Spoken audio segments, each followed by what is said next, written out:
Blinder Date. And here is your host, Miss Cilla Black.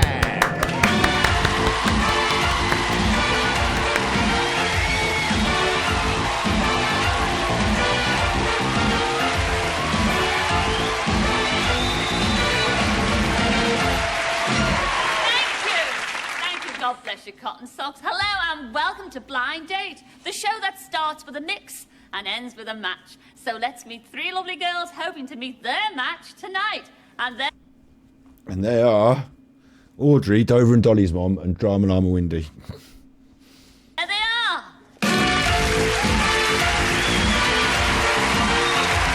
Woohoo! Woo! Although you can't see that she's cut her hair short in the blind date bit, so that's the blind bit, isn't it?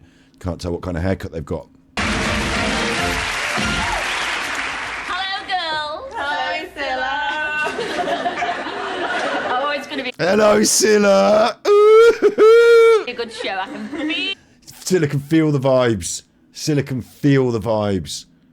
Cilla, man, what happened to Cilla? They're not going to make another Cilla, are they? I can feel it. Let's start with you, number one. What's your name and where do you come from? What's your name and where do you come from? I'm going to nick that. I'm having that. Hello, Cilla. My name's Nikki and I'm from Liverpool. Hello, Cilla. My name's Nikki and I'm from Liverpool. Is that what you do in Liverpool? Is that the local call? Liverpool. Get extra on it. Look at the hair. I mean, honestly, it was just taken for granted. This was what it was. Like the collar, the shoulder, the hair. Big. We've gone for backcombing, uplift, pushback, zhuzh, there's going to be some gel, it's probably hairspray, not gel, backcombing, scrunch, zhuzh, big, isn't it? Gone for the big hair, Liverpool. Cilla loves it. Cilla's a fan. You know, we're so refined and quiet from Liverpool, aren't we? Now, come on, Nikki, tell everybody what you do. Have you got a job? Yes, I've got two. What's your main job? Well, I'm a senior office clerk for an oil company. Oh, senior office clerk for an oil company. Ooh, they all say, ooh. Does the cat want to come in? Come on then, you mad cat. Yeah. There's your cat. Senior office clerk for an oil company. I also work part-time as a barmaid. And also part-time as a barmaid. So when the oil company's not paying you very well, part-time as barmaid. Oh, in a pub? In a pub? What do you prefer? Oh, the pub, more men. Now, Nikki. What? I prefer working in the pub because there are more men. What's going on? What do you prefer? The pub, more men. Now, Nikki, you're not particularly keen on Scouser fellas, though, are you? I mean, you love Welsh persons. Oh, I love Welsh accents. You do? Especially when yellow wellies. You love yellow wellies? Yellow wellies. And Welsh accents? Yeah, definitely. I mean, most famous Fireman Sam person would have to be Steve Guttenberg with a Welsh accent. Who the fuck's Steve Guttenberg? Nikki, I think you're mental. I can't promise you any yellow wellies. Or even a Welsh accent. Or even, who is it again? Steve Guttenberg? Guttenberg. No, I can't promise you any of that, but we can promise you a good time. Enjoy yourself. Thank you. Who's this next? Lovely natural red hairs. Moving on to you, number two. What's your name and where do you come from? Hello, Cilla. My name's Amanda and I'm from London. What? Who? On to you, number two. What's your name and where do you come from? Hello, Cilla. My name's Amanda and I'm from London. Who?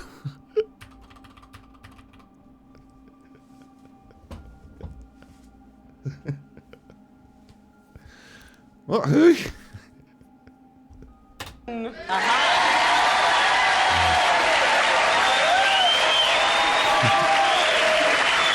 Did she shag Les Dennis or what? What's going on here?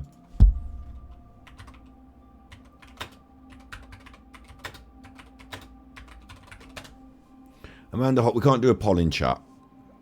We can't do a poll in chat. But do you think she let her have sex with him? Her? Do you think she let him have sex with her? I think she was married to him, Brumvixen. I'd agree. They got married. Look, But do you think she let him have sex with her? Because I'm not sure that... I mean, this... I don't think maybe you would... You think for sure? Ooh, for sure. I don't know if... Maybe he just like, you know...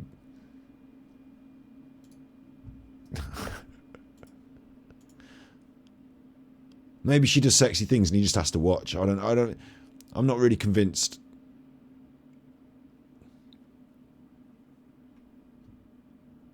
Or maybe back then she just had like a lower self-esteem.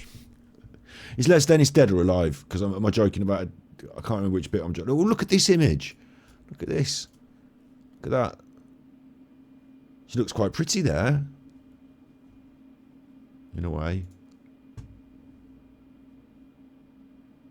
How'd they get together? I've got no idea. I've got no idea what... It's like one of those... it's like one of those Mrs. Merton moments. What first attracted you to the millionaire Les Dennis, you know? A bit weird, isn't it? For me, it was just always... I just never quite... They got married, did they? And then she got famous, and then she, like, binned him off, didn't she? She was like, fuck that. Binning you straight off. As soon as I've got proper famous, binning you straight off. No Les Dennis for me. Binning you straight off. I think that was the... She was with Neil Morrissey as well, was she? Amanda Holden. Neil... I can't spell, but it'll do it for me. Neil Morrissey. Ooh! Neil pictures of them having a little conversation at an awards ceremony. That's how I'd do it. Sidle up to her at the awards ceremony when she's half drunk. Happy, you know, do you want to come back to the old hotel later for a little bit of the old telly sex or whatever? Not anything to do with the telly, but we're both on the telly, so, you know, telly sex. At the old awards ceremony. Way. I don't know. He's cock-blocking Les Dennis, though, isn't he? I wouldn't want to... If Les Dennis has had sex with her, then I'm well off it. I'll leave it. It's a pass from me. But she'd probably say, oh, I never let him... Not really. So she can't be far... In here now, she can't be far off going out with Les Dennis, can she, in this? Amanda, you've got a lot of fans out there. You really have. Now, Amanda, what do you do? Do you work in London? No, I don't work. I'm a drama student. Oh. I know you sing as well, don't you? You love jazz, you love the blues. Yeah. Well, what kind of songs? The blues songs, but what blues songs? Things like Summertime and... Like, because what I'm confused with as well was she was going out with Les Dennis and then she was like, well, famous. And I don't know why she got famous and what for. I can't pick... Like, if you tell me, like, you know, she did a song or she was in something, like, I can't remember what she was in. Like, why did she get... Like, how was... And why... What was she doing being famous? Hush Now, Don't Explain. And then we have a Knees Up, like Knees Up Mother Brown, you know, so everyone can join in. And everybody enjoys themselves. Yeah. Well, if you could have a knees up with anybody... Scylla's not got a good vibe from her. Scylla's not really vibing with her. Men-wise, who would it be? Well, I can only name I like Les Dennis. one, can't I? I have four, but it's Jack Nicholson. Jack Ooh. Nicholson. And the Chancer, the bloke that plays the Chancer. I mean, Jack Nicholson is quite getting on. I don't know when it was back then, like what he was in at the time, but whether he was sexy or a bit older. Like, it seems like quite an older choice for her to be choosing Jack Nicholson at the time, but... She played a brummie in something, can't remember. She's not even anything proper famous, is she? She has got taste. She has got taste, yes. I know I love Jack Nicholson as an actor, but, you know, I mean, a young girl like Well, I you. like experienced, mature men. You would with him. You would. Well, I can assure you, and they'll be pleased to know we haven't got Jack Nicholson on tonight, a look-alike, but we've certainly got a lovely fella. Yeah, that would be completely inappropriate, wouldn't it, to line up these young ladies and then be like, and here's their man who's going to pick for them, and then on shuffle some dodderer. That'd be fucked up completely. I'd love to run a dating show and do that to them, and just like, it'd be so funny as fuck for them to sit there and like sort of try and work it out through the questions and be like, hang on, wait. This is inappropriate. Well, it worked for Anna Nicole Smith. Look. Enjoy blind. Thank you, I will. And I wish you luck with all. all your Thanks, career, Sula. wherever you want to be. Thank All you. right. Married to Les Dennis and then fuck him off to get on the X Factor judging or some shit. Hello, number 3. What's your name and where do you come from? Hello, Scylla. My name's Sam and I'm from Hampshire. Why did you cut your hair? I'm such a chuffer because I've been a hairdresser, yeah, and I've had clients who've got short hair, and you know, lovely as it is, but I've had clients where I've had to cut all their lovely hair off into a short haircut, and I really felt aggrieved, like I was doing a bad thing. One lovely client called Roseanne, who, if she ever watches, she's never going to hear this, but she was like a friend of mine, and I don't see her anymore because like just things drift, don't they? But she had her haircut like proper fucking shaved up the back and shit, and that was the only person only female, like other than like a couple of people who clearly wanted the shorty haircut properly. I wasn't prepared to say, okay, you've got lovely long hair, let's just start shaving up the back then. I'm not having that. But this is quite a well done, snazzy short haircut. But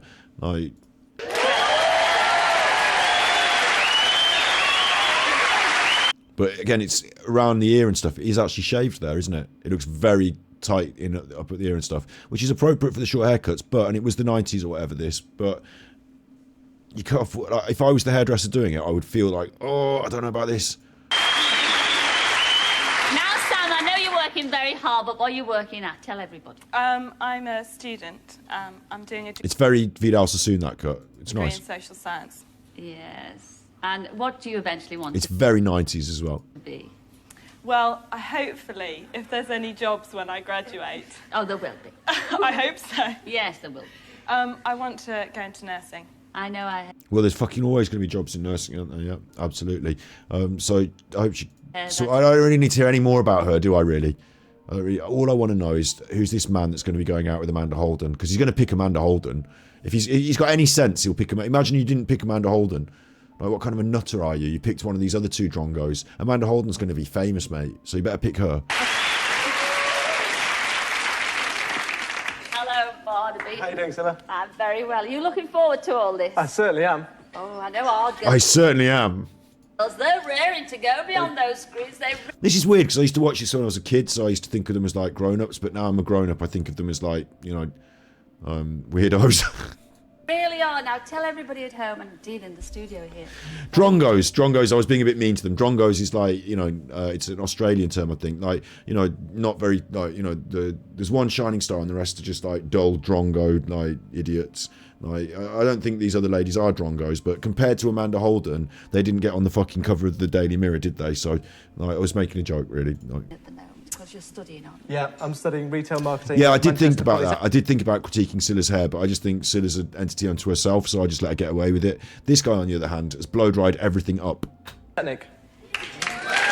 Studying on. Yeah, I'm studying retail marketing at Manchester Polytechnic. So it's a load of students, so they're going to get a free holiday and do some shagging. They like it. They like it.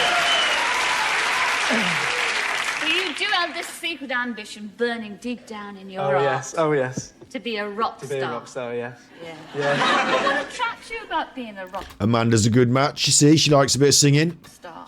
I mean, is it the fair? What's this shirt he's wearing? Looks like he's wearing like some sort of undershirt, like a particularly formal undershirt. Like, I'd change that. Fame? Is it the fortune? No, it's is the it girls. the groupie? It's the girls. Scylla. It's what we said. It's the girls. Yeah. Who is your type of girl? Well, somebody like Naomi Campbell, I think, would be my sort of lady. Yeah? You think you and Naomi Campbell, Naomi Campbell at this point, supermodel, world renowned, you and Naomi Campbell.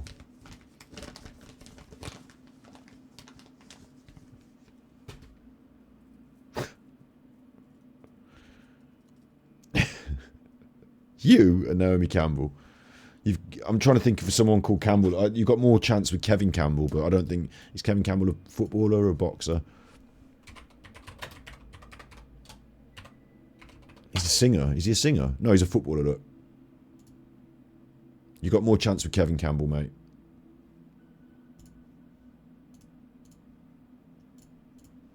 Where have they gone? There they are. Type of girl.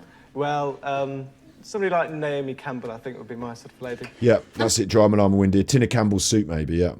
Tina Campbell's suit. Sat at home with his Me and Naomi should be out there snorting cocaine at all the top parties, and instead I'm at home with my tin of Campbell's soup when I should be at home with my mother Jill and her chocolates, but instead I'm moving to Australia.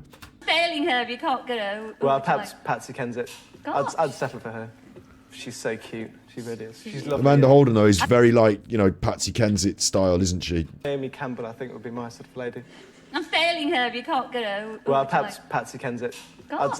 So Naomi Campbell's thinking, yeah, you know, London, Patsy Kensit, me, I'm going to win this.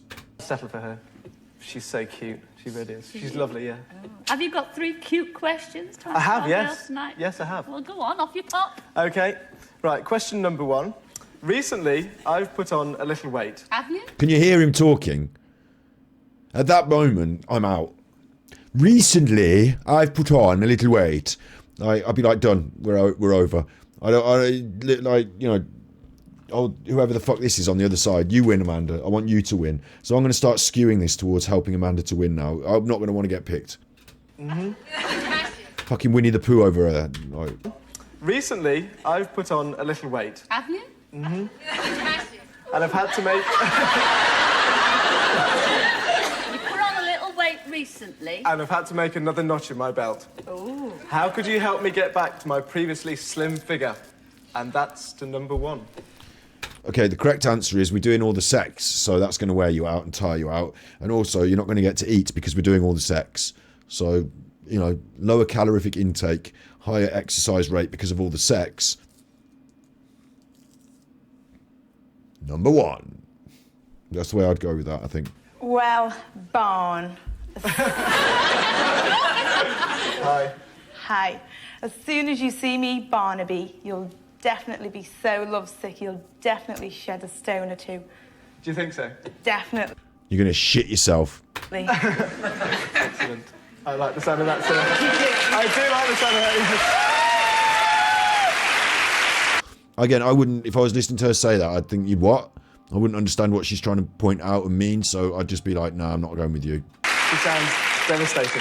The same question to number 2, please. Hello, Barnaby. Hi. Can I call you Ooh, that sounds like Amanda Holden. I think I'll pick her. Devastating. The same question to number 2, please. Hello, Barnaby. Hi. Can I call you Barney? Yeah, do so, please. You. Right, Barney. Well, Oh, she's already asserted control here as well. So, hello, Barnaby. Can I call you Barney? Yeah, right. Thank you, Barney. Already asserted control there. Hi. can I call you Barney? Yeah, do so, please. You. Right, Barney. And Barney, submissive. Yeah, do so, please. Oh, I like a bit of this. Oh, I like a bit of this posh totty telling me what to do. Ooh. Me. Hi. Can I call you Barney? Yeah, do so, please. You. Right, Barney. Well, first of all, I'd have to think of a nickname for your podgy bits so you don't feel too embarrassed. What? What now? So, let's call them love handles, shall we? Oh, no! That's not... What? You didn't invent that. I don't like where this is going.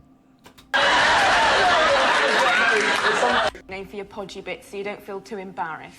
So, let's call them love handles, shall we? Oh, no! Now listen, I mentioned about Alison's weight earlier, now this is happening. I drink that chocolate soy milk. I'm the same as everyone else. If I sit here and drink loads of chocolate soy milk, my tummy can get a bit more tummy, can't it? And like, you know, go on the scales and then I stop drinking so much chocolate soy milk and do a bit more dog walking and it can come down and I can become a bit more athletic again.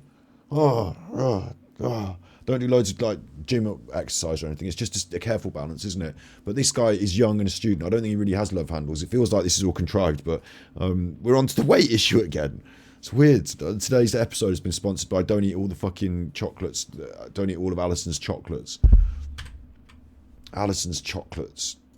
Could you imagine if she started her own chocolate shop? Handles, shall we? Oh, no! It's untrue. And the correct answer here, Amanda actually looks like she's some sort of... I don't know what's going on. She looks like she's become deformed. Maybe it's just the camera angle. What I would suggest is that the correct answer was you work off those extra pounds with a bit of sex, and then I have to feed you up because of all the sex we're having. But that's none of them are going in for that as the answer. I said a little weight, a little. So then, right, I'd grab You love handles. And I'd shake them vigorously. And then I'd just wait for all your flab to just fall into my hands.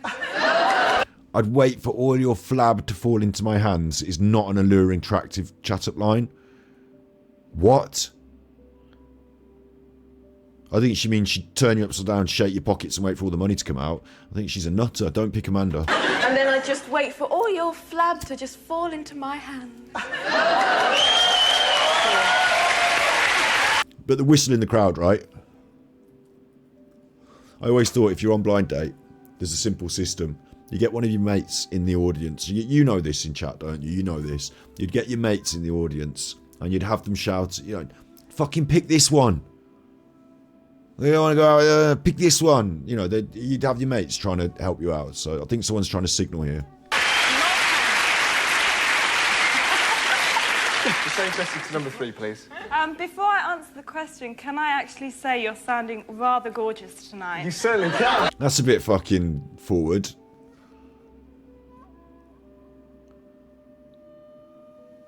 Is that a secret signal? She does blowjobs. She's going to give it up. It's a bit fucking forward, isn't it? It's less forward than I'm going to shake all your flab off. Yeah, but can I just say you sound gorgeous? Well, you don't fucking know anything about me. What do you mean? I think it's some sort of signal. I certainly do. Well, actually, I adore fat men. I love big men. He's not big and fat. And, why? Because the more meat, the better. What? She sounds like she's going to butcher you. Very good.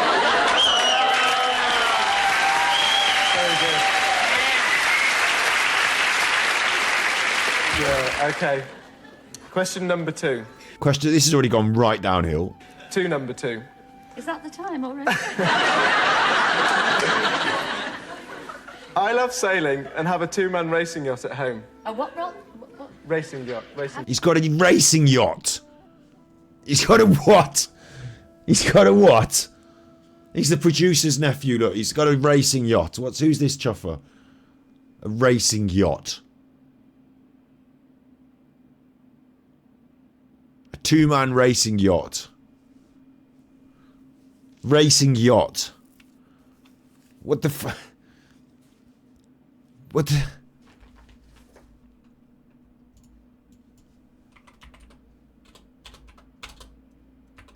Two-man, sexist. Racing yacht.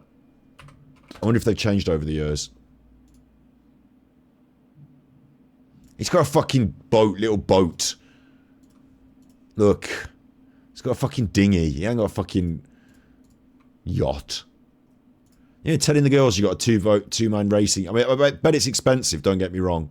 I bet father had to pay quite a lot for the two-berth racing yacht. But you don't want to go out for a go on that. Well, that's not attracting the ladies. You don't want to go out for a go on that. Unless you want a proper, you know, athletic adventure experience. That thing's going to swing round and hit you in the head. It's this business, look. You don't want to be doing that on a date. No one wants to be doing that. No one wants to be leaning off the edge of a boat on a date. Like that. 2-man. Oh, is Nick... Go out on Papa's boat. No. You're not doing that. The boom will come around and knock you on the head. It's not... You're going to have a little... Put your arm around her, have a little kissy. Oh, bang! The thing's knocked you on the head. You don't want to be out cold in the sea. On a little fucking tiny... Like, it's not even bigger than a bath. I'll tell you what would be better is a big bath, bigger than that, and put it in my back garden like a hot tub. Big bath, hot tub thing. That would attract more ladies than this. I don't know why you even told them. I'd keep that under your hat. Really? Yes, I have, yes. Oh. It's a race down at Rutland Water.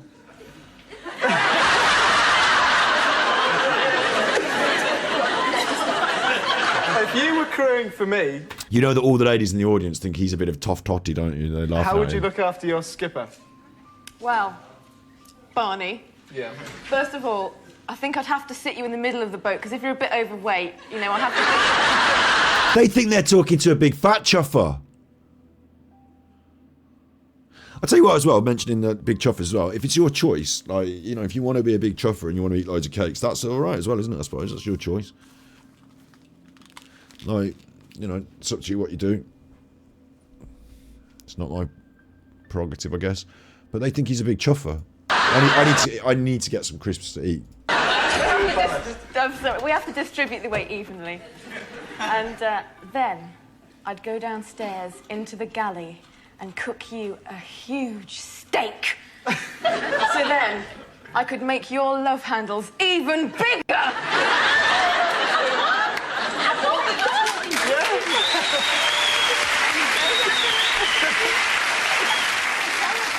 The same question to number 3, please. Okay, gorgeous.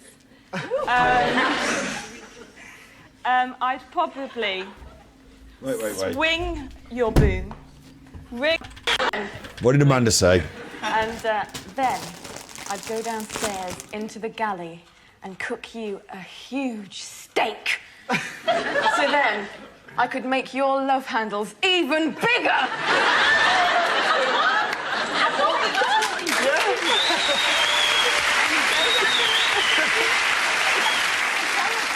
The same question to number 3, please. What are we saying about that? I'd make you a big steak in the galley. There's no galley, it's a little dinghy. Like, she's not about making your love handles all bigger. Like, it just doesn't... You're missing the point.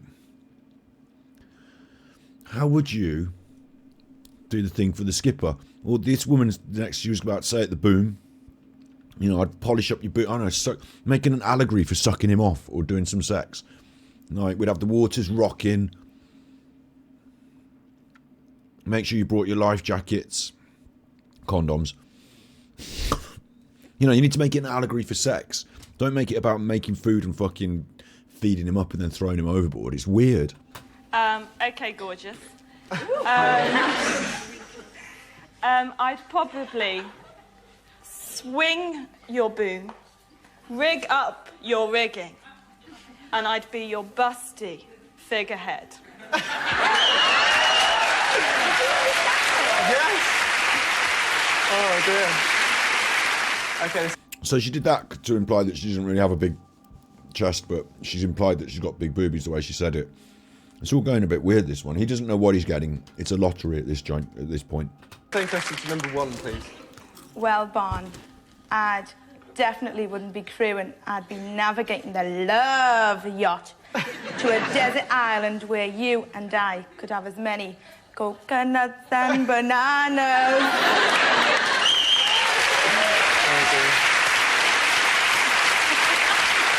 Why Coconuts and Bananas got its own song, I don't know. I would navigate the love yacht to a tropical island, yeah, where we could have coconuts and bananas. What? I don't have any sex with coconuts. Just what's going on? You should look at her face. She wasn't even happy with it.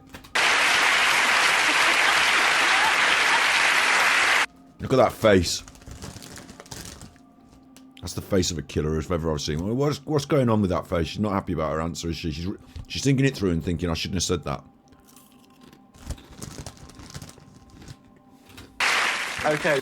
Tasty banana. Good point. The third question then, please. I have to admit, I'm rather forgetful. How would you make sure I never forgot our special day together? Suck you off. Three, please. I would suck you off, and you wouldn't forget that in a hurry, would you? That's the correct answer. How could you forget? I'd put a knot in your bed sheets or some shit. You know, make a knot in. I know. Make it about sucking off. That's the way to win this. Trust me. Well, gorgeous. It's me, number 3. Well, it's obvious to say that you'd have a good time with me, but as a special memento, I'd probably give a packet of soap powder to remind you of me, because I'm squeaky clean and definitely biologically active. So I'm thinking that's like an advert supplementally, like, you know, the people who make the soap powder with the biologically active slogan, they've got their thing on the thing. Soap powder because you smell bad after I leave. You remember me because I left you a bottle of fucking washing powder.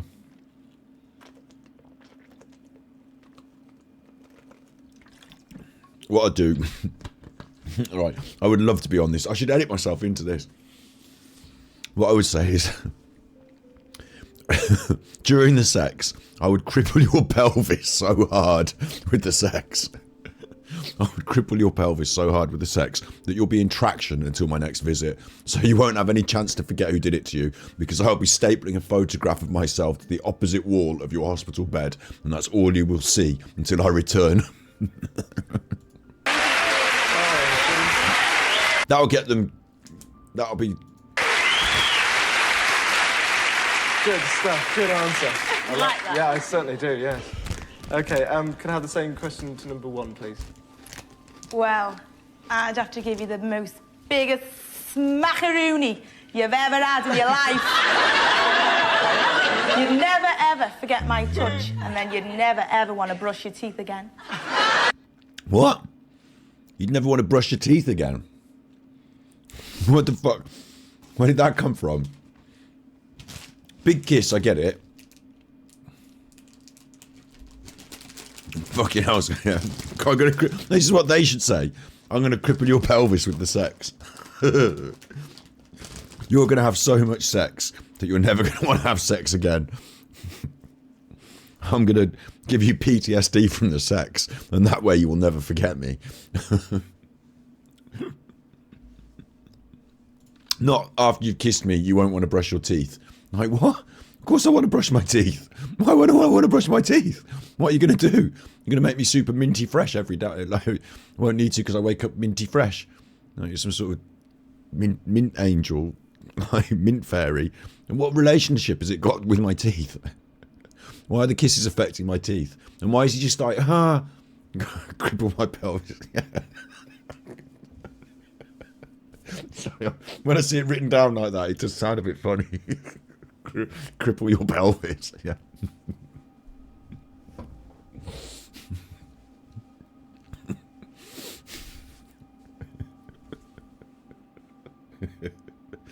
You'll be going up the shops in one of those mobility scooters for the next 6 weeks. Andy Cock says, I'll be hanging out the back of you for so long you think I'm your shadow.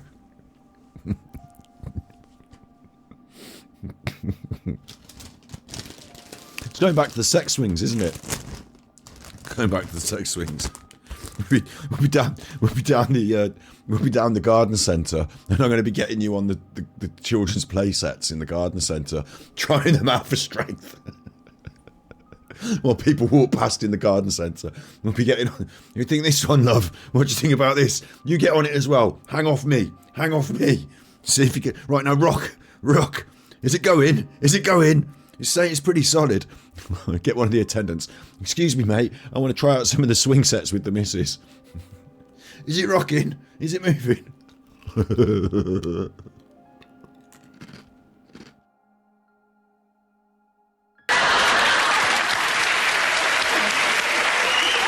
Get her in the little house. Get her in the little house. She sounds like an octopus. Ah, no, she's lovely. Right. The same question to number 2, then, please. Hello, my love handle. Hi.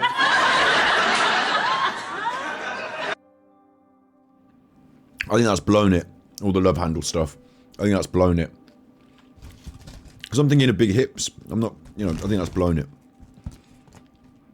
It might work for him. Maybe he's into it. He's not a big chap, is he? So why have they done that writing? Why have they done that writing? Even Silla's laughing at it. Then, please. Hello, my love handle. Hi.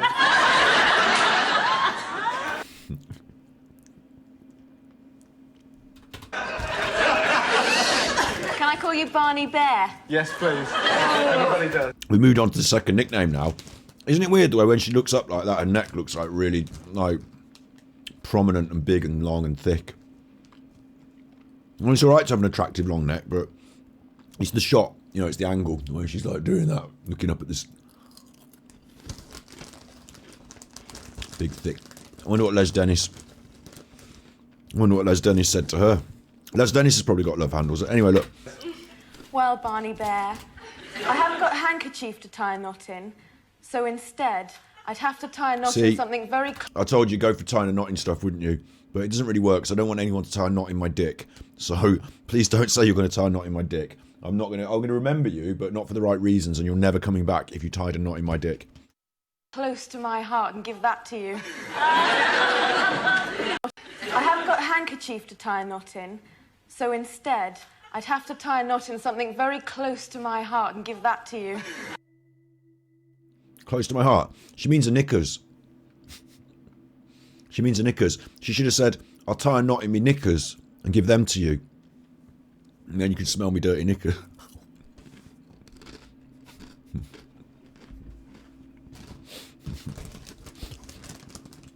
Dover and Dolly's mum in chat says, Colette, note that. Do not tie a knot in his dick. Do not tie a knot in his dick. Note that. No, everyone can, that's the same for everyone. Everyone can note that. No knots should be tied in anyone's genitalia during any process of the sex.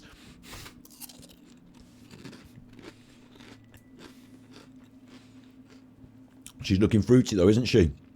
She's looking fruity. Who knew? Who knew what this would lead to? I don't know if this led to it, but...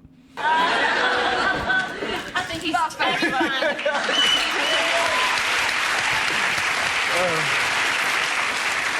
Sounds like a nightmare.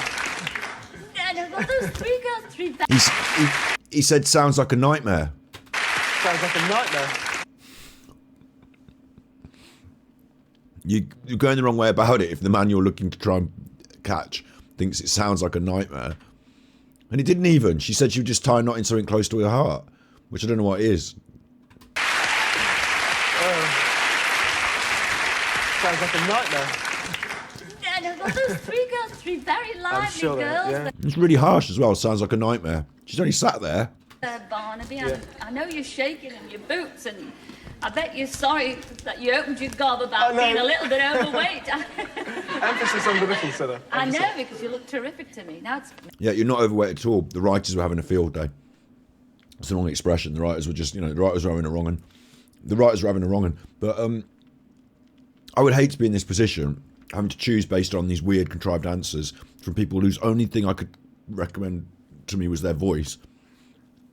I'd like to actually, the problem is, you'd like to be able to make an informed decision based on all the different, factors. But when the people come walking past, you're going to think, oh, this one looks nice, or this one does. And then, oh, they're the ones that are walking past, so I didn't pick them. So now I hope the one that I picked is the one that looks like nice and has the nice foot, And then when they arrive, you might think, oh no, I changed my mind now. And then, what can you do? You're in that situation. So the whole concept as a premise sounds like really weird and awkward to me. You'd think that in a dating show, I know it made the show, Blind Date, I know it made it, but you'd think that letting each other looking at the people would help. But that's the only thing he's not allowed to do. So it's an interesting premise. Make your mind up, time. And those three girls beyond those... What do you think in chat then? Who's he picking? But don't make your mind up just yet, because there's our Graham with a quick recap. Classic. I need to get a Graham with a quick recap as to what the fuck I'm supposed to be doing on my streams.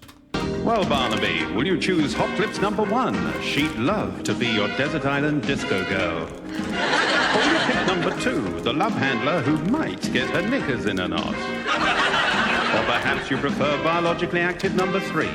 The bigger they come, the better she likes it. The decision is yours. Would you like number 1, something about desert islands? Number 2, love handles. Or number 3, she likes big cocks. Yes,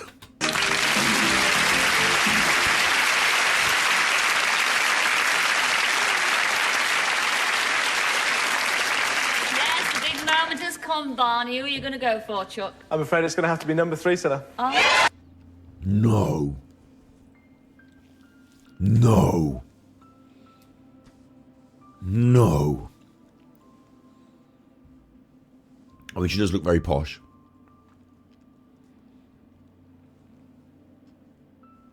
Amanda Holden got the diss on the national telly.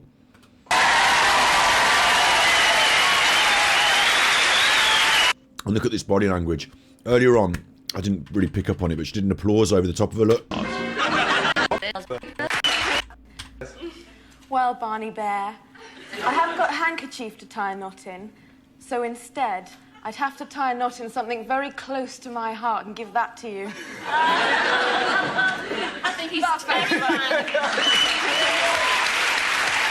Scylla's actually, I noticed now, Scylla put her hand on it. I think he's terrified. Scylla's giving him advice. And look, see the applause that's coming over here, like she's applauding over the top of her. It's like she's applauding her for her answer, but she heard Scylla say, oh, I think he's terrified, and she's like, you know, fuck you. Like applauding over the top of her in a way. It's kind of aggressive body language from short hair over here. Sounds like a nightmare.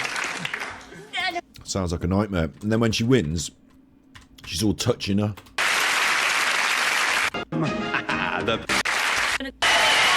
Look, she's touching her. Why are you touching me?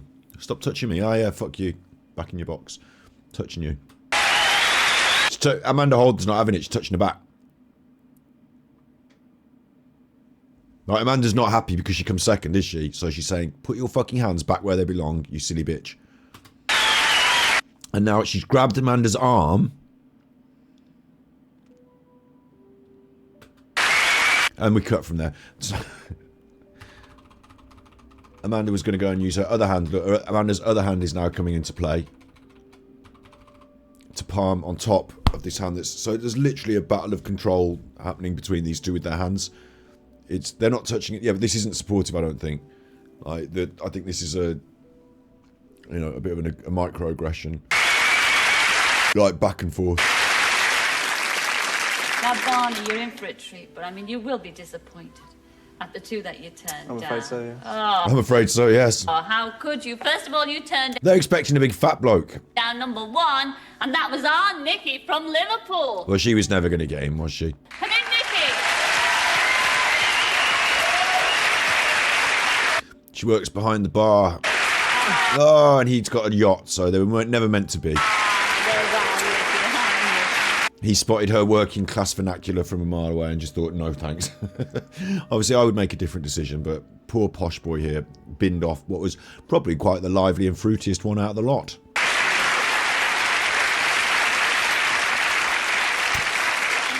What do you think, Barnaby? Gorgeous. Well, you turned her down. Obviously, the sex life is not about to improve with these other two, is it? Like, Amanda Holden's basically told him that she's going to try and murder him, and so did the other one. She's gone now. You also turned down number two. With the love handles. Oh. This is your love handle that you turned down. It was Amanda from London. Come in, Amanda.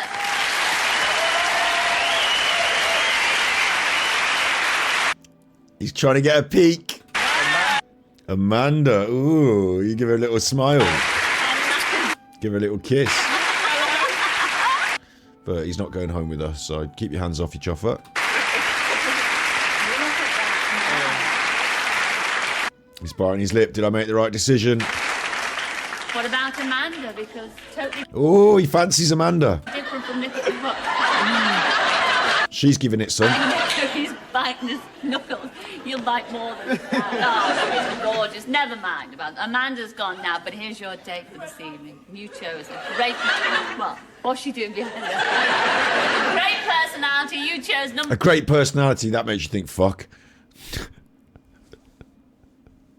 What? Number three, that was our Sam from Hampshire. Come in, Sam! From Hampshire, oh. I mean, I don't know anything about Hampshire, whether it's posh or not, but I just feel like they're destined to be together for the posh factor. I think it might be like a producer setup thing. She gave him a squeal, which is always interesting. He's going to have the big fixed smile, isn't he? He's keeping his hands to himself, though. I thought at this point he might have loosened up, you know, and like actually touched the woman. Like, give, you know, put his arm, nice to meet you, and like, you know, and all that. But I want to know where you're going on your date. Who's going to choose? No, come on, you choose, because if it's... Right, I'll get the okay. blame. Yeah, I'll do it. All right, Barnaby, there. because if it's bad, then I'll get the blame, she said, which is a bit of a weird reason to make him choose. Be polite to let the girl choose. You go, sweetheart. Right. And what does it say? Oh, No, see, he hasn't put on... He's not... They make it as if like it's a choice, yeah? But if I'm the producer of this show, I'm not making it a random choice as to where you go. I'm choosing to send Posh Boy on some certain particular holiday, and that's going to happen through all the cards being the same in those envelopes, isn't it? Like, surely. Really? A trip to Bath. oh, A trip to Bath. So we'll see how they got on. Never. Or maybe we'll have to find the follow-up, because they do the follow-up bit, don't they, where they do this. Seeing Jenny for the first time on the show I was pleasantly surprised and quite pleased. The first thing I noticed was he had incredibly blue eyes, very blue eyes, and he had a very steady, clear gaze, and he looked very presentable. Initially, when I first met Jenny and started to talk to her, she just wouldn't stop talking. Talk. Things started to go a little bit sour between us when I began to realise that perhaps he was a little bit more enthusiastic about me than I was about him. Ooh. We arrived in Venice and we had 2.5 hours before we were going out to eat. I asked Jenny if she'd like to come out and visit the surroundings of Venice, to which she replied, I think I'd rather do my hair. Fair enough. Right, listen, like, do you know what? Hair's obviously important to her. She's got on the holiday, like, she might not, she might want to settle in or whatever, but you're in Venice. You can't manage to make it work in Venice. Come on, mate. I'm thinking this guy's got no chance if he can't. You've got Venice for free, so all you have to do, half your battle is won, isn't it? I mean, she might have her heads turned by some of the gondola men, but like half your battle is won. You're in like one of the most romantic settings in the world, so all you've got to do is sort of like not fuck up, I guess, isn't it? Like, I guess, I don't know. It's a bit of a weird one. My own space is very important to me, and there were points in the date where I really felt I wanted to be alone. Well, that's fine. Yeah, just absolutely give someone their space at all points. All in all, Jenny and I really haven't got a lot in common. Oh, but it's because she didn't want to be around him, isn't it? I like fashion. She doesn't. I like sport. She doesn't. The sneak dissing. The sneak diss. I like fashion. She doesn't. All, Jenny and I really haven't got a lot in common. I like fashion. She doesn't. Did I tell you about when my ex-girlfriend, well, she's ex-girlfriend now, but she was actually my girlfriend at the time, was on Street Mate? Did I tell you that? Or whatever it was. It was something like Street Mate. It was a dating show, like a poppy one. And they were like, oh, and we're here on location. It was one of those, like, at somebody's house business. We're here on location with this lad, and he's going to pick one of these girls, and they all came out of his shed, and one of them was my girlfriend. And I was like, what's she doing on the fucking telly? I was about 19 or 18. And I was like, what's she doing on the fucking telly? Like, winning a holiday with this lad. So they asked them questions about stuff like Westlife, so it was back then, She didn't win. She came second or whatever, and this other girl won and went on the date. But if she'd have won, like, what would have happened? Like, she convinced me afterwards, no, it was fine. She was just, they needed an extra person to make up the show. It was set up so he could go on a date with this particular girl, but they needed 2 other contestants. And so her mum roped her into it, and there's a telly, and it's an exciting thing. And I was like, all right, then, fine. But initially, when she walked out of the fucking shed on the telly, like, my little heart was like, oh my God, that's my girlfriend. I felt bad. And I really should have broken up with her at that exact moment. Like, in hindsight, that should have been a big red flag. She doesn't. So really, and I really haven't got a lot in common. I like fashion. She doesn't. I like sport. She doesn't.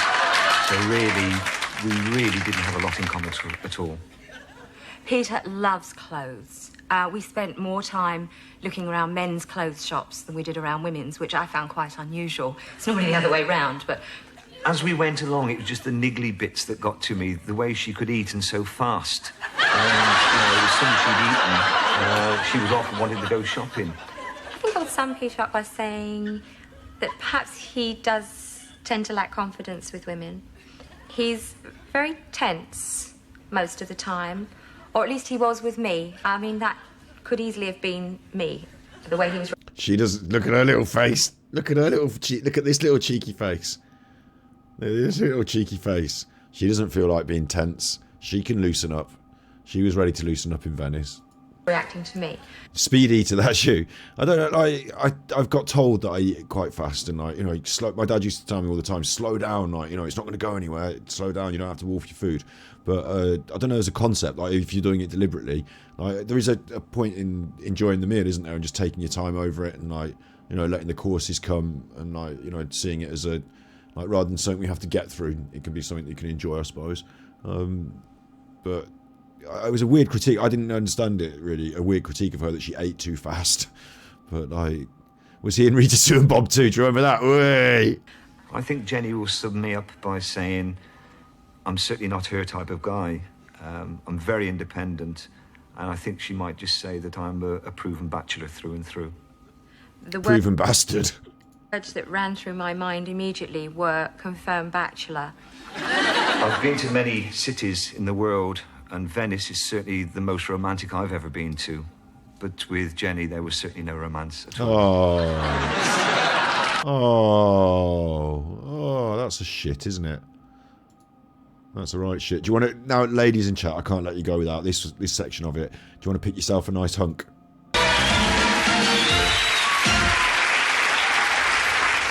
Let's start with you, number one. What's your name and where do you come from? My name is No, Don't Pick Me. My name is No, Don't Pick Me. Good evening, Silla. My name's Greg and I'm from Birmingham. Hey, Birmingham, hey! He's my favourite now. Except, what have you done with your hair and why are you wearing those clothes? I mean, I suppose that's the fashion of the age, isn't it? Is it, though? Birmingham, you look lovely. Ah, that's a lovely actually, it is a lovely accent from Birmingham. I love it myself, Silla. It's great. I don't really speak like this, sorry. Ah, well, what's wrong with speaking like that? Nothing at all, Silla. It's absolutely smashing. It's absolutely incredible. When you're first making an impression on someone, if you speak in 3 different voices within the first 30 seconds, they're going to be really thrown. I don't know how he normally talks. That's a bad choice. Don't do that. Don't do your accents in the first 30 seconds. Be yourself, consistent, so they get a good frame of reference as to who you are before you start veering off into other personalities. Wonderful. Greg, what do you do up there in Birmingham? Hairdressing, maybe? No, I'm going to say this is his posh clothes. Wait. I'm going to do a Darren Brown on him. What do you do up there in Birmingham? Hang on. I got the first sound. Sorry, that was a bit rude. I wanted to see his face change as he... What do you think? He begins with S then.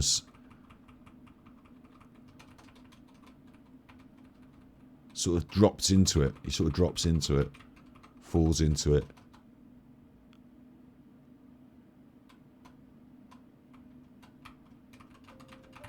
I want to say swimming instructor. I shouldn't have got us the S. That's a bit unfair. But he sort of drops into it. I'm a sales executive for... Oh, a sales executive. Got no idea, have I? Wonderful. Greg, what do you do up there in Birmingham? I'm a sales executive for... Sales executive? I'm actually a sales... Well, let's get down and talk about this.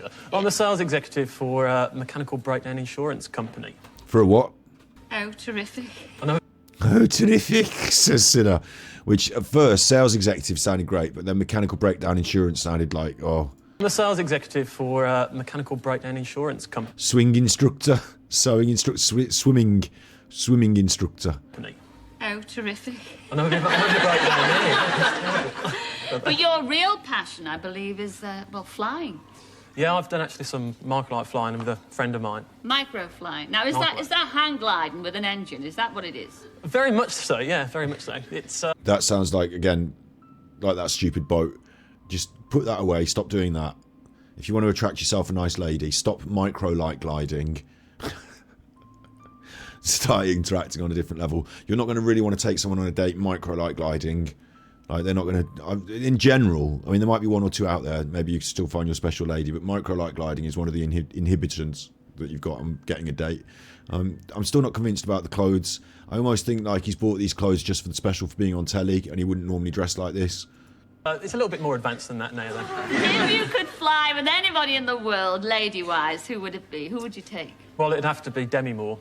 Ah, Demi Moore, I don't know whether we've got her on the show, but we'll soon find out. Thank you very much. I'm moving on to number 2. Hello, number Definitely have not got Demi Moore on the show. 2. What's your name and where do you come from? No, sir, I'm Martin and I'm from Perth. Do you know, like, well, he looks a bit alright. This guy looks like maybe the one you want to pick. The guy, do you remember, the one that annoys me is, on, you know, the Masked Singer. You know the Masked Singer they do, right? And the Masked Singer, right, they do the Masked... And then they're like, oh, when the judges have a go, they go, oh, it could be fucking Bob Marley. And you think, well, that's a bit extreme. It's obviously not going to be him. And then they're like, oh, it could be Prince Charles or King Charles. And you're like, well, that's a bit over the top, right? That's A-list. It's not going to be them. But like they say it so that they get these names going around on the show. You know, oh, I think it might be Lady Gaga under there. And it's obviously not going to be Lady fucking Gaga, is it? But they say it, so they get these names going around on the show. Yeah. I don't know why that occurred to me. A bit like something I just said or they just said. Western Australia? Oh, look, he's from Western Australia. No way. Look, he's going to beat them. One guy's up there with his Brummie accent, and he's up there next to an Australian. He's up there next to an... I said they put me up on the fucking blind date, right? They put me on blind date, and I said, don't put me up next to an Australian, because if I go up next to an Australian, then they're going to have their Australian accent, didn't they? Oh, I said, don't put me up next to an Australian. They're going to have an Australian accent, and that's going to be a big advantage, if anything. So don't put me up there with that. I said to them, and they set me up there with him. That's not fair, is it? It's just not. Like, obviously pick the Australian. We've got her on the show, but we'll soon find out. Thank you very much. I'm moving on to number 2. Hello, number 2. What's your name and where do you come from? G'day, sir. I'm Martin and I'm from Perth in Western Australia. Oh. He's got a nice smile. He seems happy and amiable. He's not dressed like a fucking idiot. His haircut's normal enough. He's got a tan. He stood up to show us that he's not like particularly like, you know, like his legs and body proportion, everything fine. Anyone that's watching that I know at home, g'day. Oh, he's doing because of Upside Down. Bit of a sense of humour there. I know you were born. I don't know about doing that, the g'day joke. I don't know about doing that, but... Anyone that's watching that I know at home, g'day. But they all seem to like it. I know you were born in the UK, weren't you? That's right, yeah. Oh, I was right. immigrated. I was sort of what you call a quasi-Aussie, so we went over when I was 5 years old. I'm brought up in Your little face. lovely Perth. A lot of Scousers live in Perth, you know. There's a lot of everything in Perth there, Sil.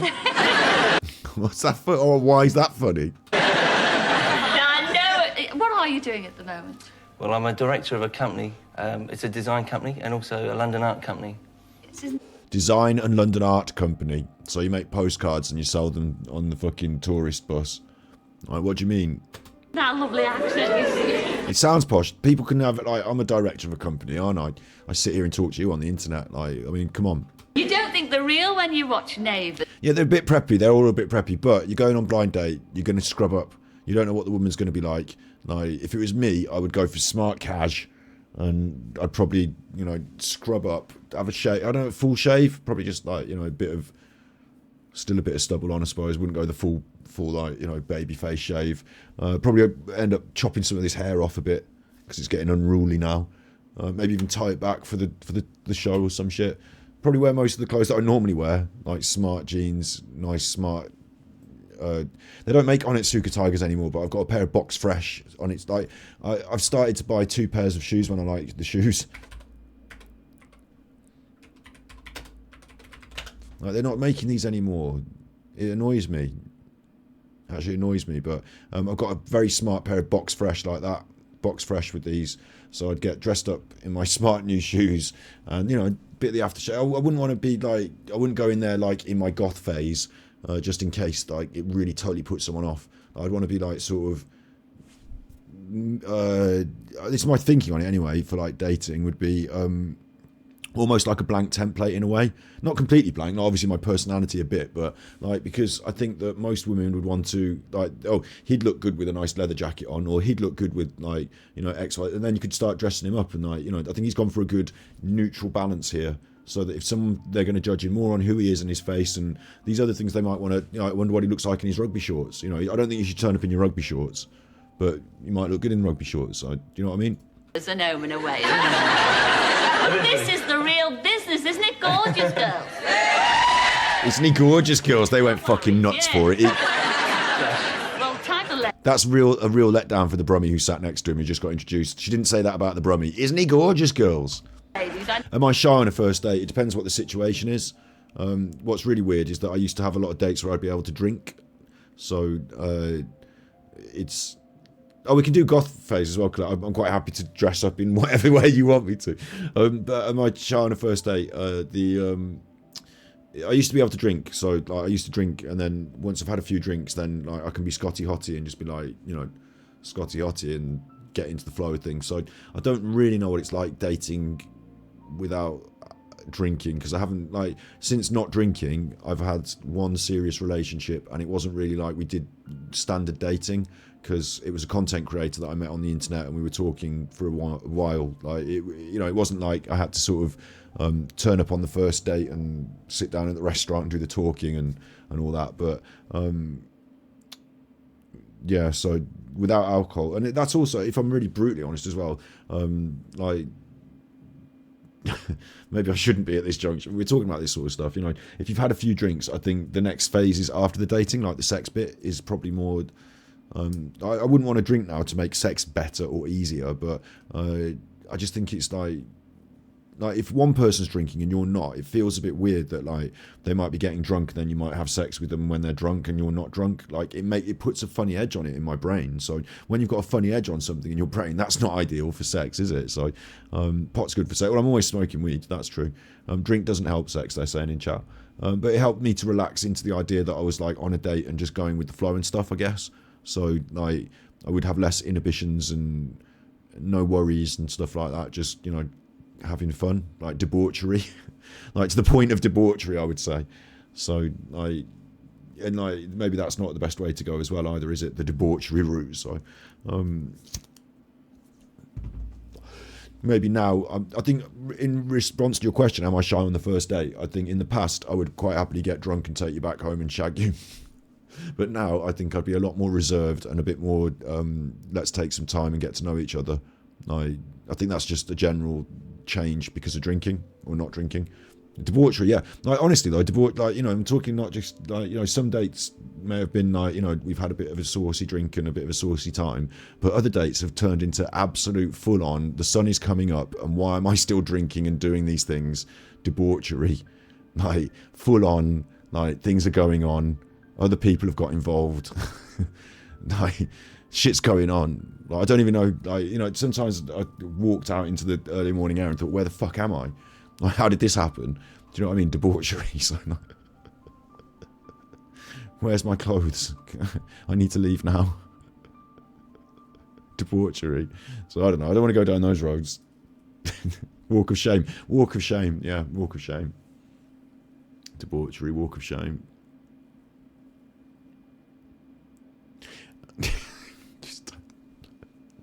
Don't even. I'm well past that now. That's my point in that. That's my point in that. That's not happening. And that's it. Like, it did happen, and I was all right with it, and I'm more in control because I'm not drunk, you know.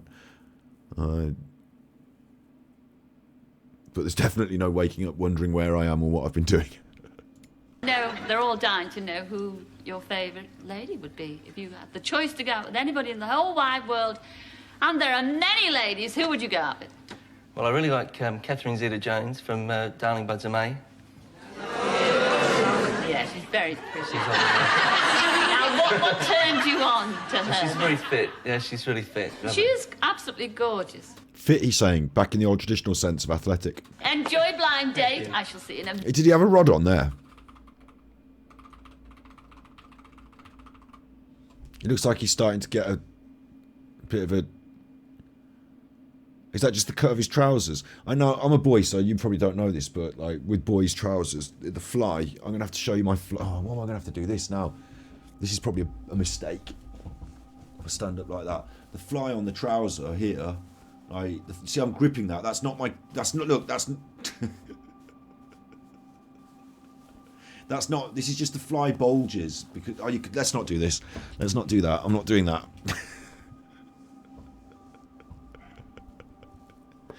You didn't get to, that was just the fly bulging. It wasn't my actual, like, imagine this zipped like that. It was the zip doing that. My actual self is down here. The zip. What the fuck are you doing? I'm showing you how the fly bulge can happen, look. See the fly bulge? See the way I grasped it. As soon as I saw it on the camera, I thought, this is a bad look. I'd stop doing this. I was trying to explain that it didn't, and it wasn't, but it looked really worse. And to be honest, that wasn't a good look. So it's that you want to look. Shit. Shit. It wasn't. Oh no. Because it's not even my parts. It was just the cut of the trousers. My parts are dressed to the left and are further down. They're dressed to the... What are we doing? Look, I'm trying to point out that his parts look like he's got the same fly bulge. Now, is that a fly bulge or is that a trouser tent? That's what we need to ascertain here. That's what we need to decide. Someone's going to need to, you know... Someone's going to need... We're going to get off what I just did and onto what they're doing. I think... Are we? We're going to get off what I just did. We're going to get onto what... That was just my... It wasn't... That wasn't my... You laughed so hard you're thinking... Look, it wasn't my actual crotch. My actual crotch is down here, and this part here is the fly bulge. Do you see where's the difference? I'm covering up myself here. So you're not seeing... I'm covering that up. But here is the actual fly bulge, yeah? You see that? So they're different places. It's not a... my penis is not at the top of my... Like, I don't even want to start this again. We're not starting this again. We're not starting this again. It was right high up the fly bulge. It's... Yeah, because you see, look, the zip does this. Look, you see how the zip's doing that on my jacket. Yeah, zips do that. They tend to, they don't lie flat so easy, do they? Yeah, can do if your trousers don't pull down like that or whatever. No, I'm getting a zip bulge here, natural. It's not because I've got a tummy. I haven't got a hernia. I haven't got a tummy bulge. Zip bulge. Am I making it worse? Am I making it worse? Anyway, has he got an erection? I don't know or care anymore. Let's forget that. Date, I shall see in a mo. Oh, hello. Last but definitely not least, you've been sitting there.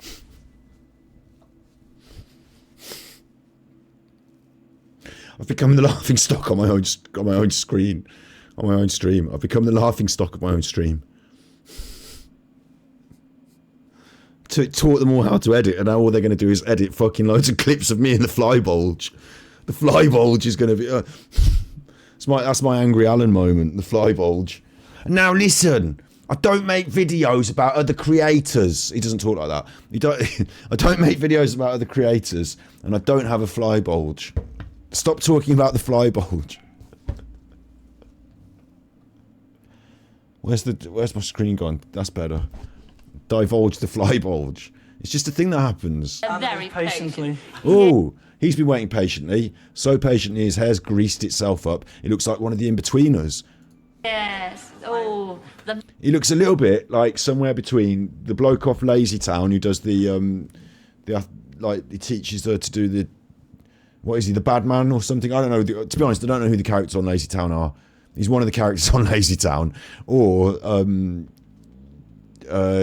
I think he teaches us to do dancing, is it? Or he looks a bit like an Elvis. He's got the slick hair and the thing. It looks like he does amateur dramatics, and he's he's doing a bit of a James Dean Rothwell or something.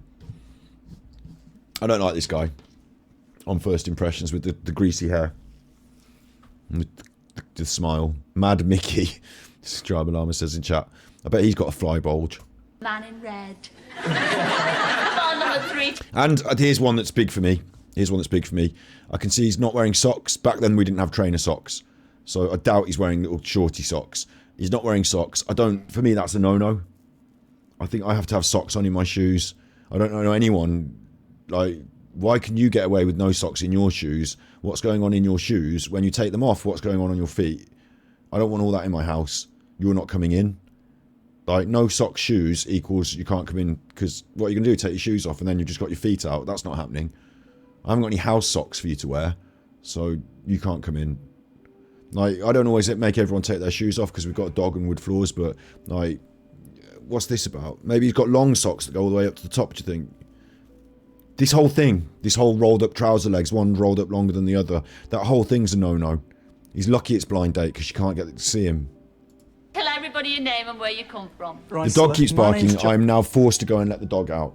And I'm from Hertfordshire.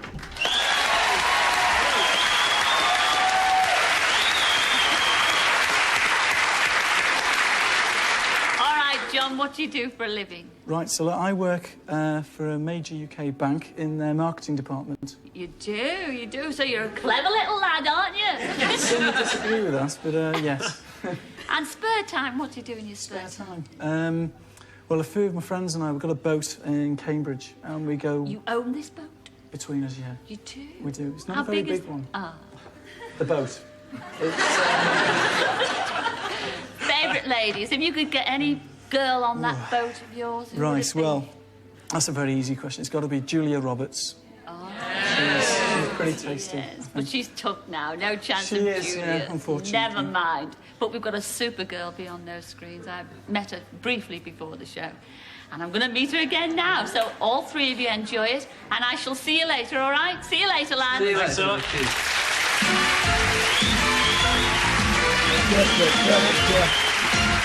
Oosh. This is going to get me binned right off, isn't it, with the old copyright? Just watching Cilla Black's telly programmes. There's a chap that got binned off earlier. Tight suck, you need thigh highs. The guy, though, I'm saying, obviously, on the first looks, but then he started talking, he was all right, but then he said about the boat, so that went downhill, didn't it, quick? Briefly before the show. And I'm going to meet her again now. Like, we're saying no to this guy, She's aren't we? Now. No chance She of is, Julia. yeah, unfortunately. Never mind. Like, we're saying just absolutely no to this creepy guy who's going to get you on the houseboat with his 3 other mates. Like, we're saying absolutely no to him, yeah? It's Amanda Holden.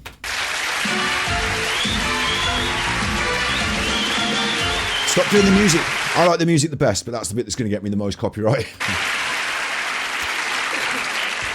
Well, I must say this. The Fonz, Junior Fonz. The Fonz. What do you call it when you're in a band and you're not in? It's not real. Fonz tribute act. Real lovely guys. Now, I've never understood that either. Why you'd want to be in a band and it not like we're going to do a tribute act to so and so, right? So there's a massive, absolute shelf limit on what you can possibly achieve in the music industry. Then, yeah. Like, because if you're going to be like the Bowie tribute act, then you can never get a record deal, and like, you know, you're not going to start releasing albums, are you, under the name of the David Bowie tribute act? Like, not proper ones where people take you seriously as like an independent artist. Like, why would you want to be the tribute act? That's like a massive limit to your and to your appeal as well. Because as soon as people, oh, is that Bowie that's playing? No, it's the Bowie tribute act. Oh well, I'm not that interested then. Like they always say, and they're the people you want to target because they're the people that like Bowie. So it's like a really hard sell. who will it be? 1, 2, or 3? NSYNC. He's out of sync. Two. They're even even the crowd are shouting too. It's a foregone conclusion at this point, isn't it? It's a foregone conclusion. That's a decision this lovely girl has to make. Her name's Angie, and she's from Australia. right here in London. Come in, Angie. She's from right here in London. And Cilla made a little bit of a face, so I think this is another one of the producers' nephews and nieces. I'm just saying it. Maybe it's someone nice. Who knows? Hello. All of a sudden, I want to be picked by Angie. It's Naomi fucking Campbell, like the other bloke asked for. Fucking hell. Like, you remember the guy said about Naomi Campbell? And like, she was like, well, I don't think we're going to find Naomi. And he was like, well, maybe we get, like, you know, Tara Palmer Tompkinson then. But like this, look. All of a sudden, I'm going to have to start sharpen up and fly right. Sat next to the Australian bloke. Fuck. What am I going to do to the Australian bloke in order to get... Now I'm trying to think. There's no way that... like, you know, obviously the Australian accent, it's a blind dating show. That's going to win through. What am I going to be able to do to win? Like, how am I going to outshine the Australian? I'm going to have to put on my own accent. What's better than Australian? Oh, I'll tell you what. We could be doing a little bit of Irish, couldn't we? A little bit of Irish charm. Well, I'm not Australian like that other fella, but I've got my own little accent that might intrigue you. I'll take you down to County Galway and we'll go and have a look now. Like, you know, you could try and put on your own little bit of an accent, couldn't you, to sex yourself up a bit. I suppose I do have an accent that I talk in. I hope it... Oh, no. Look at this. Yeah, you're right in chat. She's too good for any of them. What's she even doing on the fucking dating show? Like, how is she having trouble getting a date? Like, what's going on in the world? Look at her. She's like, sort of like... It's like some angel princess has come out from behind the... Like, what? Lovely smile. Lovely hair.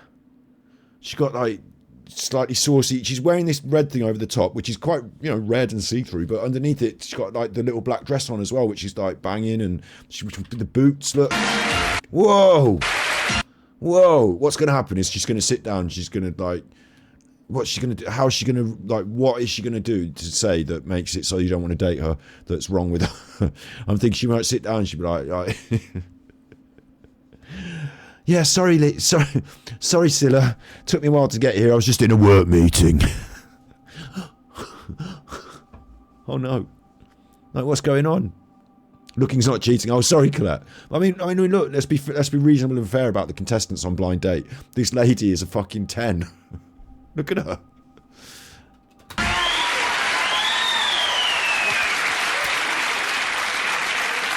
Not being superficial or anything, but come on.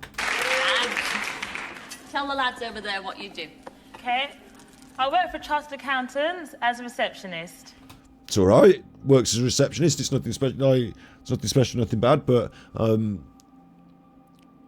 when she, like, if you didn't see her and you just heard her, like, it's the other way around. She's doing the choosing, so they can't lose. I guess whoever gets chosen gets chosen. But if you couldn't see, if you just heard her, you'd be like, yeah, you know, so and so who works at the receptionist. Like, it wouldn't sound that glamorous, but like, I tell you what, I really fucking love here as well is the way we've got for this long, sleek. These days we call it straightened. I don't know if that's a wig, but like straight, long, sleek. Like maybe it's straightened, like big, heavy, like straightened hair. Like, I think it's great. And the fringe though, look what they've done with the fringe. Like that's actually a banger.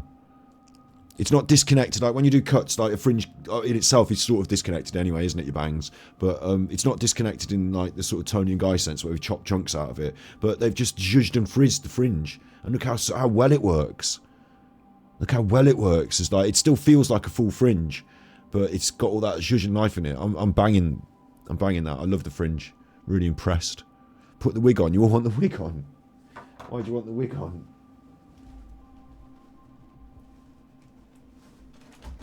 I'm choosing this wig not for racial reasons, but for ease of. This wig sits on top of the rest of the rig that I'm wearing easiest.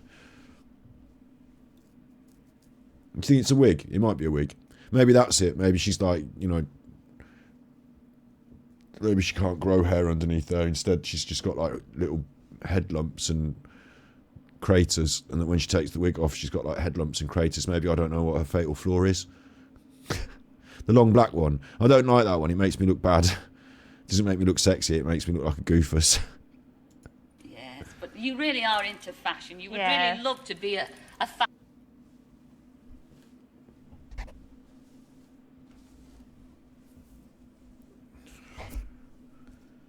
I don't even know where the head bit is. You chuffers. How'd you like that? I look like the clown from The Simpsons, you're right. Sideshow Bob. See, this is no better. This is worse. That's coming off. Sideshow Bob. She really wants to work in fashion. So if any of you lads out there in the fucking television show that we're doing have anything to do with fashion, then you're a good pick. But I don't think any of them do, so irrelevant. Fashion illustrator. That's really right. I do a fashion illustration and design as a hobby. Yes. Yeah, and I spend a lot of time on it. You did go to evening classes. That's right, yeah, and I'm also studying Italian. Oh. Ooh. Oh. Like they're trying to get a measure of by listening to her, aren't they? Like, look at his little face. This is the closest he's ever got to getting an actual date with a woman. Look at his little face. Looks like he's just deciding which hammer to select. Was it a ball peen hammer? Claw hammer? What do you think? Look at him, his little face. This guy should not be put near her. You love everything Italian, Angie. Men, food. Oh, sorry. He's Australian, not Italian, but that'll count. You wait. And the language. Yeah. You're learning that, didn't you? Yeah. And you've got 3 questions there. I have. You can hear her jewellery jingling on the microphones as well. It's very 80s. My mum used to wear lots of heavy, big, like, jingly, like, 80s jewellery in the 80s. She had a hair like this as well at one point. Fire away. your own time with the first one. Okay, hi guys, are you ready? Hi, Certainly, Ange. Ange. Not quite like this. Hang on, wait. Hi, Certainly, Ange. Ange. Why are they all laughing at that? Why is that funny? They all said hello. Your own time with the first one. Okay, hi guys, are you ready? Hi, Certainly, Ange.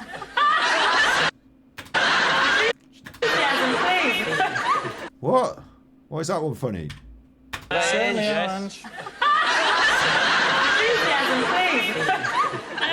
Okay, here we go. Right. After an awful day at work, I then come round to your place and manage to burn the dinner, flood the kitchen, and nearly poison the cat. How would you react when you came in? That's number one. What are you doing around my house? Are we saying this is domestic wedded bliss, but you're not very good at cooking? You're not very good at, you've fucked up. If I come home and there's all this mess going on, this is trouble, yeah? And what I do, my real answer, I don't know about the correct, maybe we'll debate my blind date answer. My real answer is, look, just put all this shit down, just get a sit down, right? Do you want me to order DoorDash, or do you want a takeaway, or do you want to go out somewhere and get away from this fucking place where all this shit's going wrong? Whatever it is, you make the choice, and we'll just do that.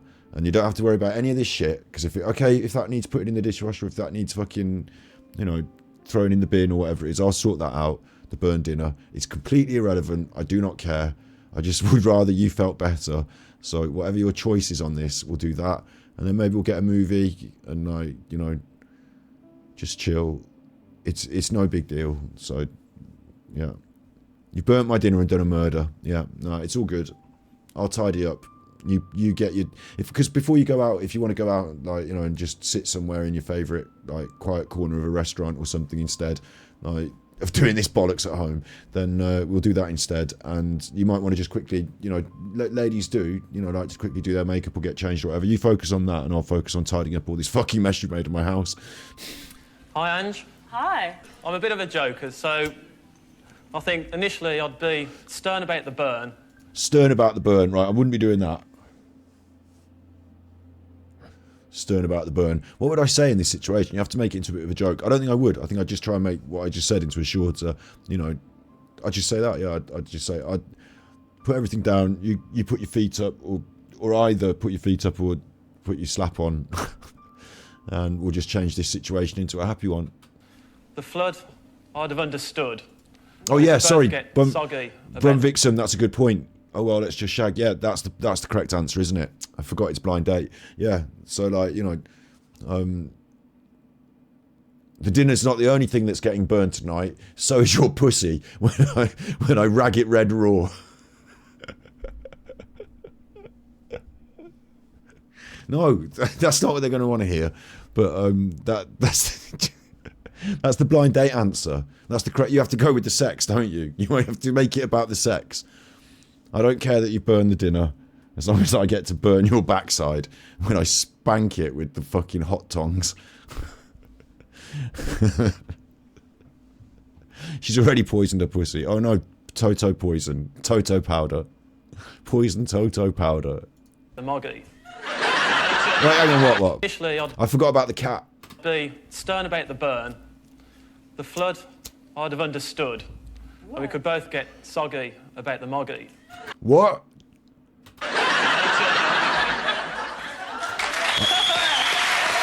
I think it kind of works because they all kind of rhymed. They liked it, but also I'm going to make your moggy soggy. Soggy, you're going to get a soggy moggy. I quite like it. I'm taking that. I probably won't get to use it very often. Soggy moggy, you and your soggy moggy.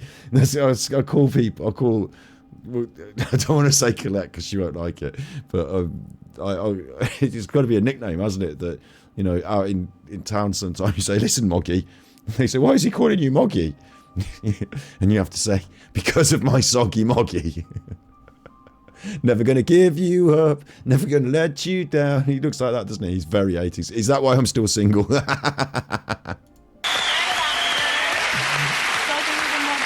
Flowers with the little card that says Soggy Moggy on it. Okay, number 2. G'day, Ange. Hi. Oh. Oh, see, boom. Ooh.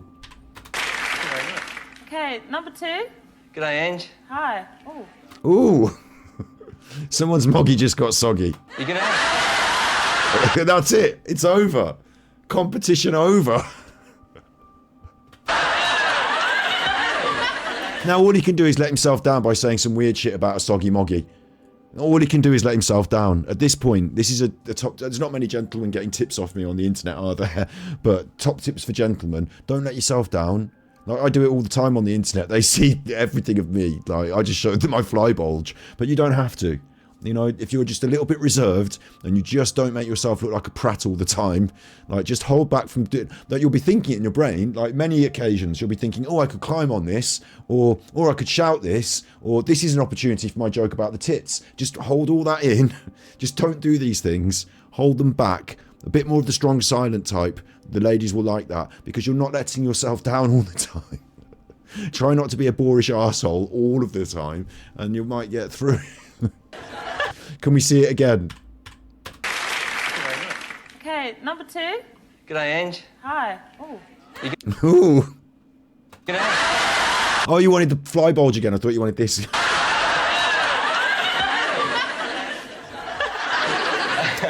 Okay, let me see if I got this right. You've burnt my dinner, yeah? That's right. Well, what's new, Ange? Our dinner. Oh, you've burnt our dinner. Love. All right, well, what's new? You always burn our dinner. But that's okay, because that's just one of those cute, crazy things that I like about you anyway. Oh, he's a winner. Look at him, he's a winner. Winner, winner, Bernie dinner. Oh, it's one of those cute, crazy things that I like. For me, it wouldn't be a cute... repeatedly burning the dinner would eventually result in conversation. Now listen, I do appreciate that you like to cook. On the flip side, this month we spent £300 on food and it's all gone in the bin. So why don't we just slow down on the cooking? You do it once a week. I'll take over from elsewhere. Like, you know, I think we would just have to talk about the repeated burning of the food. Cute, quirky would be, it's cute and quirky would be. It begin to become frustrating. If you're always going to burn the beans on toast, just don't cook the beans on toast. Don't worry, I'll just do it. Just it's fine. Rather than me having to eat burnt toast, I'll just cook my own toast. But being forced to eat the burnt food would be an issue. But I like his take on it. It's fine. Winner, winner, burnt dinner. Look at her face. Oh, he loves me. He doesn't care about my dinner. He loves me anyway. That's it. Sold. Date. Sold. Let's hope he's not a massive racist.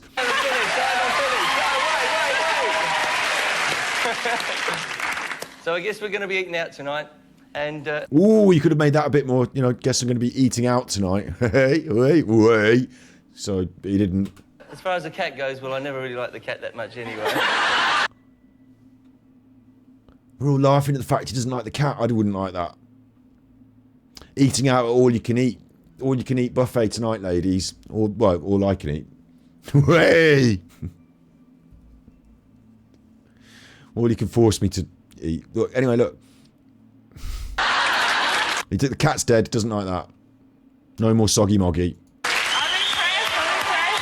I would have gone a bit more, you know, I forgot to mention the cat myself, but, you know, I'd have gone a bit more animal friendly on the old cat because I think it makes you seem a bit more humane. You don't want to be like, I don't care that you murdered my cat. That sounds a little bit, but it's all right. He can get away with it. Do you know what I mean? He can now say, effectively, he can come out with the next question and say, well, you know, I'm not, I was a bit of a fan of apartheid. And when that old Nelson Mandela got out of prison, I thought, you know, what's going on here? Shouldn't he still be locked away? And she'd still be like, well, I don't know, Australian accent though. I think he's got a bit of a free pass at this juncture. What can I say? And finally, number 3. What I'd do is I'd take you out. All right, shut up. She doesn't need to hear this. Whatever's about to happen. Hannibal fucking Lecter wannabe over here. I don't know about this. For an exotic meal. Exotic. What I'd do is I'd take you out for an exotic meal. Exotic. Has anyone ever asked you if you'd like to go out for an exotic meal? What would you like for dinner tonight? Oh, can we try that exotic place up the road? What do you mean exotic? I've heard it said about dancers. Exotic meal. What's exotic? You want ham on your pizza? 3. What I'd do is I'd take you out for an exotic meal. Just the 2 of us. Well, who else is going to come? Just the two of us. That's assumed. That's implied, isn't it?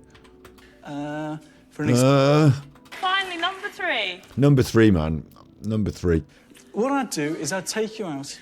You know, he reminds me of Dwayne. Is it Dwayne?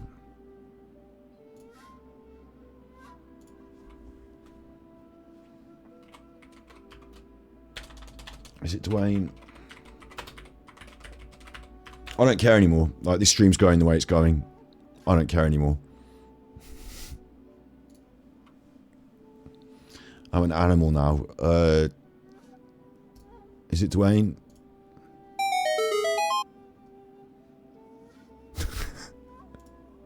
Those where people send in footage. Hi, you're with Scott. That's me. It's weird time. It's midnight. It's always midnight. And this is WeirdTube, celebrating the authentic eccentric.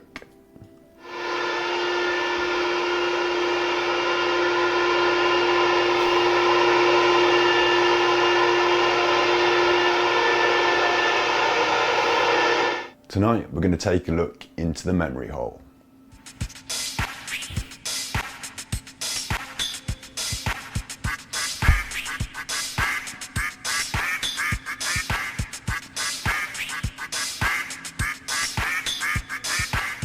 There's actually a really interesting story behind Memory Hole. The channel is made up of found footage. They kind of look alike, yeah, they do. We kind of look a little bit alike, don't we? Found footage is a kind of cover-all term for stuff you didn't film that you used to make a video collage. It's an artistic term. Commodore Gilgamesh, that is his name, is a media producer who specialises in surreal, strange edits of found footage. Somehow, the team behind Memory Hole have gained access to a gold mine. Tell Mommy what you did. Why am I talking posh? Because I'm doing my presenter. This is a mistake, yes. Why am I talking posh? Why am I trying to be like a presenter? Why am I trying to, like, I tidied up the kitchen for this one as well. Why am I talking posh? Yeah. Like, this didn't continue as I did a series of it on another account, and I decided, no, this is not really the way I want to go on YouTube. Alex Zane ripoff, yeah, like doing my own little like YouTube. I've got a series of like there's like 6 of these, and like each one was about a different YouTube channel, and then I stopped doing it. But footage. Somehow the team show them my Darth Vader voice. Yeah, I'm not doing that one tonight. Behind Memory Hole have gained access to a gold mine. I look so middle class. Tell Mommy what you did. Look at her. Tell Mommy what you did. Really what I'm trying to show you is not me talking in my kitchen, but the found footage that compiled the channel, which I was interested in. Like, I know I've been on YouTube for a long time, and I've probably found a lot of channels that you would be interested. I could do an episode on, like, for 100 days all the way through the year. Like, there's so many channels I found, and I'm like, what the fuck is this channel? So that's why I started WeirdTube as a concept, but I didn't follow it through, like I said, but can always maybe go back to it. I don't know.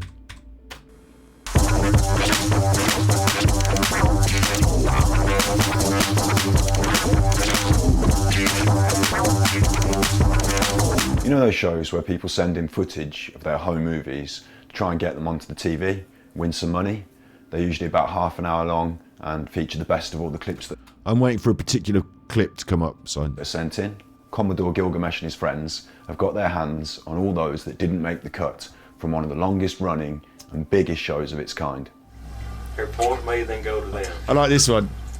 This one's brilliant. I'll tell you why I love this one. He's directing it. This guy in the bath is directing it. He says, right, now point at them, now go to me. So someone's videoing him in the bath, and he's telling them how to film him. He's directing as it. I'm dressed like AD. Am I? This is a ski. I'm wearing the same t-shirt from yesterday because I'm a skanky bastard.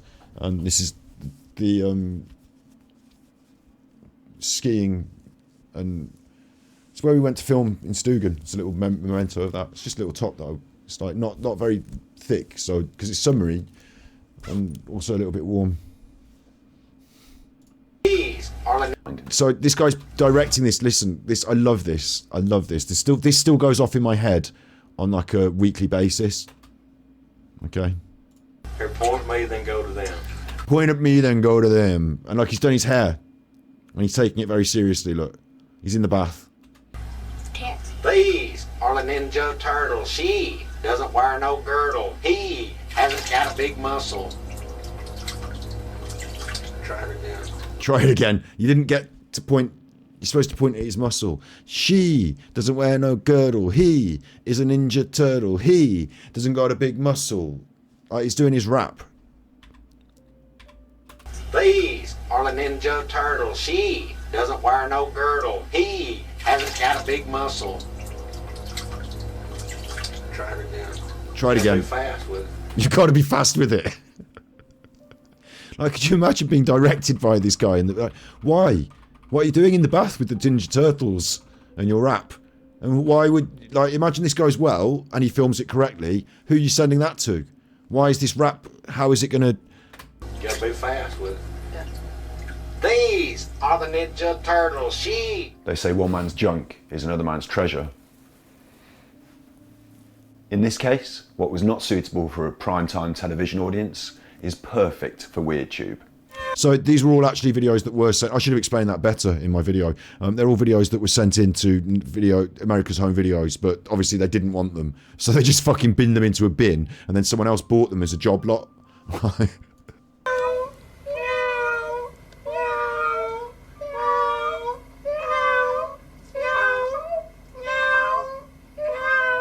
Gilgamesh himself, in an interview with Vice, said, "It's weird, even the stuff they've aired. If you remove the zany voiceover and dorky music, and the laugh track and everything, it's horrifying. Our home life is dirty, weird, funny, and terrifying." Yeah, it looks a little bit like me. Hello? Come on in. Been waiting for you to turn me on. Waiting for me to turn you on? What are you doing on TV? Yes, you wait. I've been observing you the past couple of days and So I'm truly thankful that Memory Hole is presenting the weirdest of the weird and adding that surrealist touch in the edit.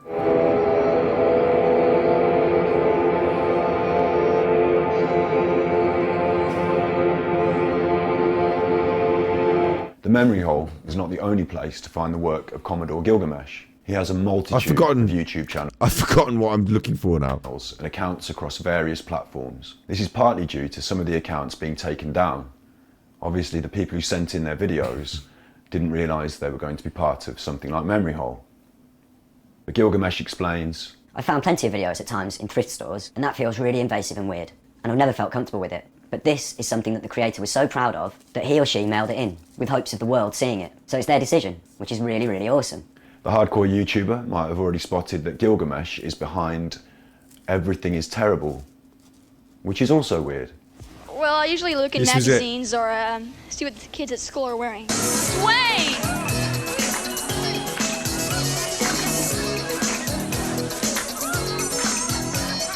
Janet!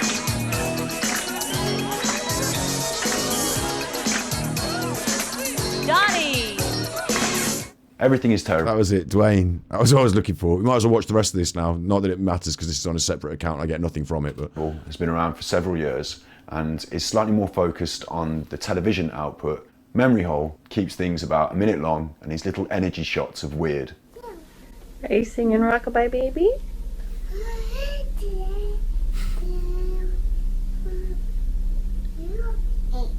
Rockabye Baby. Commodore knows that. Yeah, all the edits. And what I did was he's not following the standard rules of popularity. We do the exact. Oh, I didn't do it then. You know, I was flickering in and out. Opposite. Which there. To achieve that, obviously I've got the shot behind me of nothing, and then I'm editing myself. That shot is a different shot. I'm editing the two shots together, but it looks like I disappear and just you know. So the concept is that I'm not really there, and that like through the magic of the internet I appear.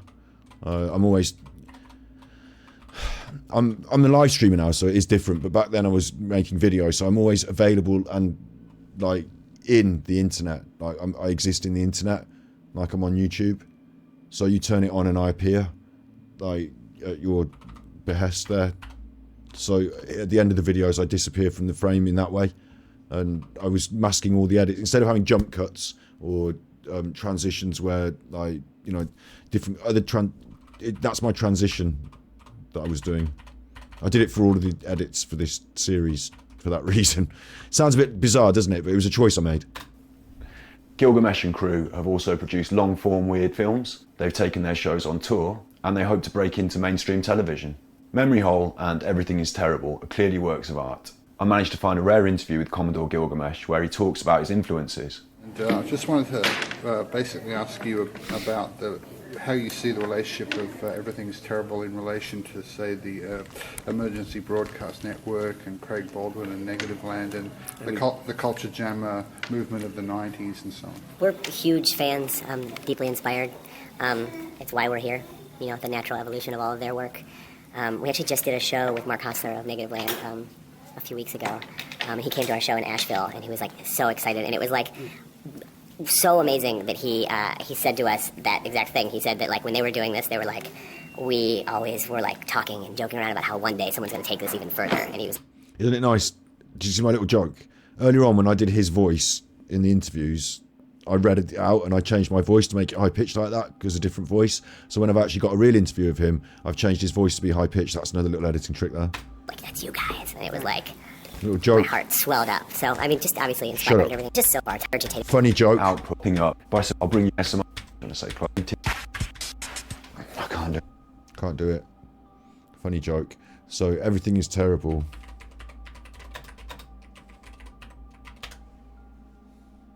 Still going, I'm imagining. Oh. Don't panic. It's fucked. Oh, no. Okay, I'll get back to blind date. We'll go back. We can get back to blind date. Okay, it's not fucked. It's working. Popular. Dwayne is still the most popular video on here. Singers and models. Anyone in particular? Madonna and Paula Abdul. Really? That's a good choice. And Dwayne, I was wondering, what fashion trends do you follow? Well, I usually look in magazines or see what the kids at school are wearing. Dwayne!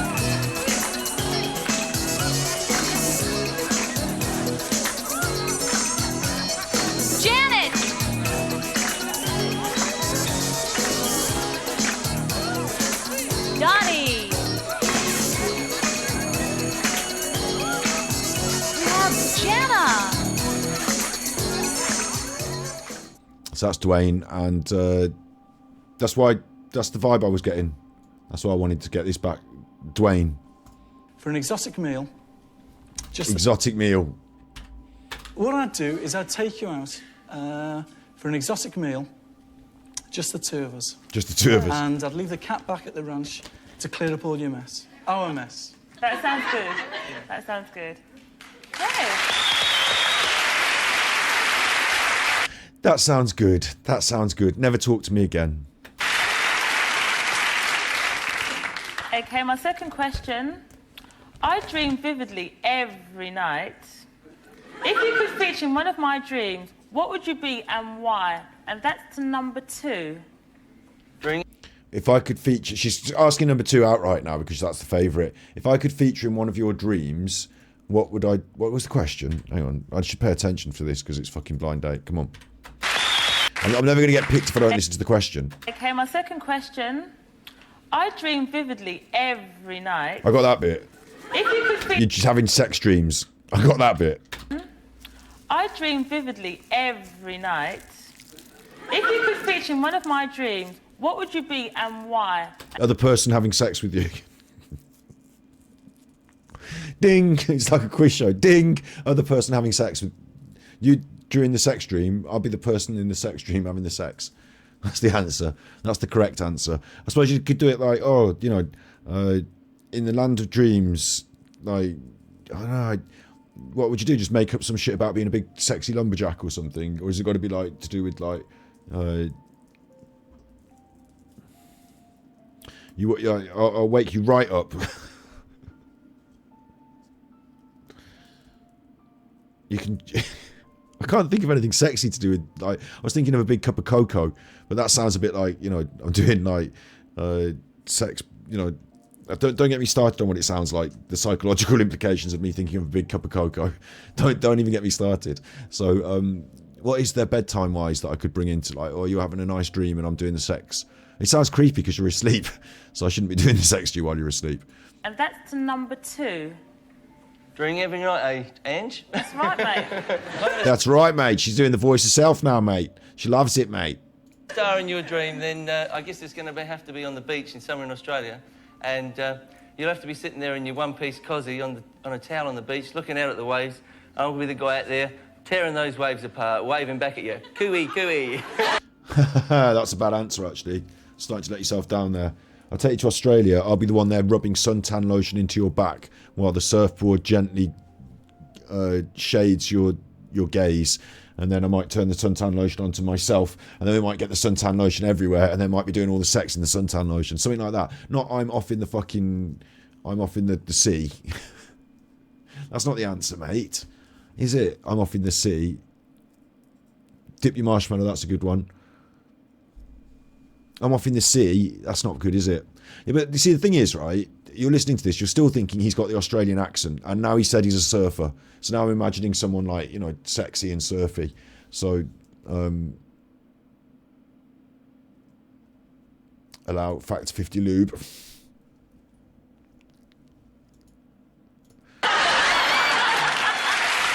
She's all right with it. You forgot we were still on blind date. Right, Angie. Right, Angie. In your dreams, I'd be like a sort of shadowy figure that you can't really get near, and then as you get closer, you get further away, and it kind of makes you feel like you're inside, but you're outside. And I might have a screwdriver. What? Question goes to number one. Well, I could come into your dream as that poor cat that's poisoned. That you've No, you see, that's fucking weird and creepy. Don't do that. Don't like that. I still think lumberjack for me. Don't know why. I just think go for sexy lumberjack. Like go for one of the stripper. If you take one of the things that people dress up as if they're going to be a stripper and choose that because it's like sexy stripper man. Oh, I'd be the police. I'd be your dream police, and I'd be round there with my big truncheon to stick it up your bum. in the dream, obviously. You don't have to have that up your bum in real life. You know what I mean? It's that sort of stuff. You've got to make it smooth and suave and slightly sexy. You certainly can't be saying things like, I'm going to come into your room at night and... What did he say? A dead cat. Bring a dead cat. That's not... poisoned, but I don't want to scare you off. So what I think I'd be, I'd come into your dream as a big, tall, sexy Italian and take you off to Roma for an... Roma? The sexy Italians talk like that, do they? Now he's revealed it. He thinks he's Totti. Totti. Young Totti. Young Totti. Actually, wait, maybe I shouldn't search the internet for young Totti. Maybe that's going to get me in trouble. Young Francesco Totti, though. This is who he thinks he is. He was big at the time. In the 90s. Roma. This is who he thinks he is. He looks a bit like him. He actually does look a bit like him.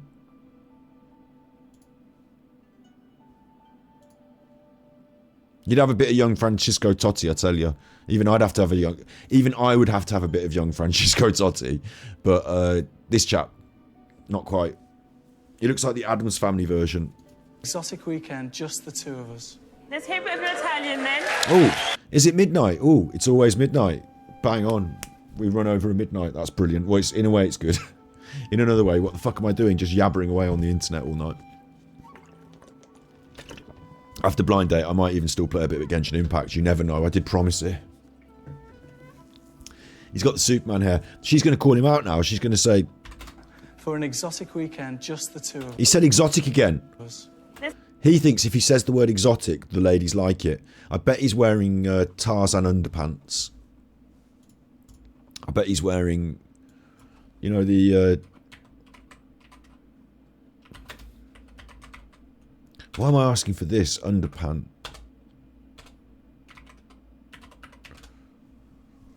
I bet he's wearing something like this. And why are we doing this? How is this happening? I guarantee it, though. He's wearing... Not the banana one. He's wearing something like this as an undergarment. Exotic. That's his buzzword, exotic. Let's hear a bit of an Italian then. And she's like, let's hear a bit of Italian then. Let's prove it then, you fucker. So maybe there is a fatal flaw in her. after all. Maybe the reason she can't get a date, even though she seems like a 10, is that she's quite contentious and argumentative. And like you said, oh, I like Italy and I'd like to take you to Italy. All right, we'll go on and then talk some fucking Italian, then you knob. I wouldn't like that over the dinner. Calling me out on my... what? All right, do the old fish called Wanda. Tagliatelle. Dolmio. Rigatoni. What's he going to do? How's he going to do this? He's going to say, ciao bella, mamma mia, por favor. She's called him out though. Do you actually know any Italian? Because you didn't know where your socks were this morning. Number 3, can I hear a bit of your Italian, please? Roma 3, Sampdoria 2. It's a football reference. I like football. But unless she's like well into football, for most ladies, that's going to be a bit of a no-no. Instead of doing, like, you could have done anything. You could have done Alan's trick, made it about ice cream. Gino Ginelli. You could have done Alan's trick, made it about chocolate. Tiramisu. Instead, it's fucking Roma and football.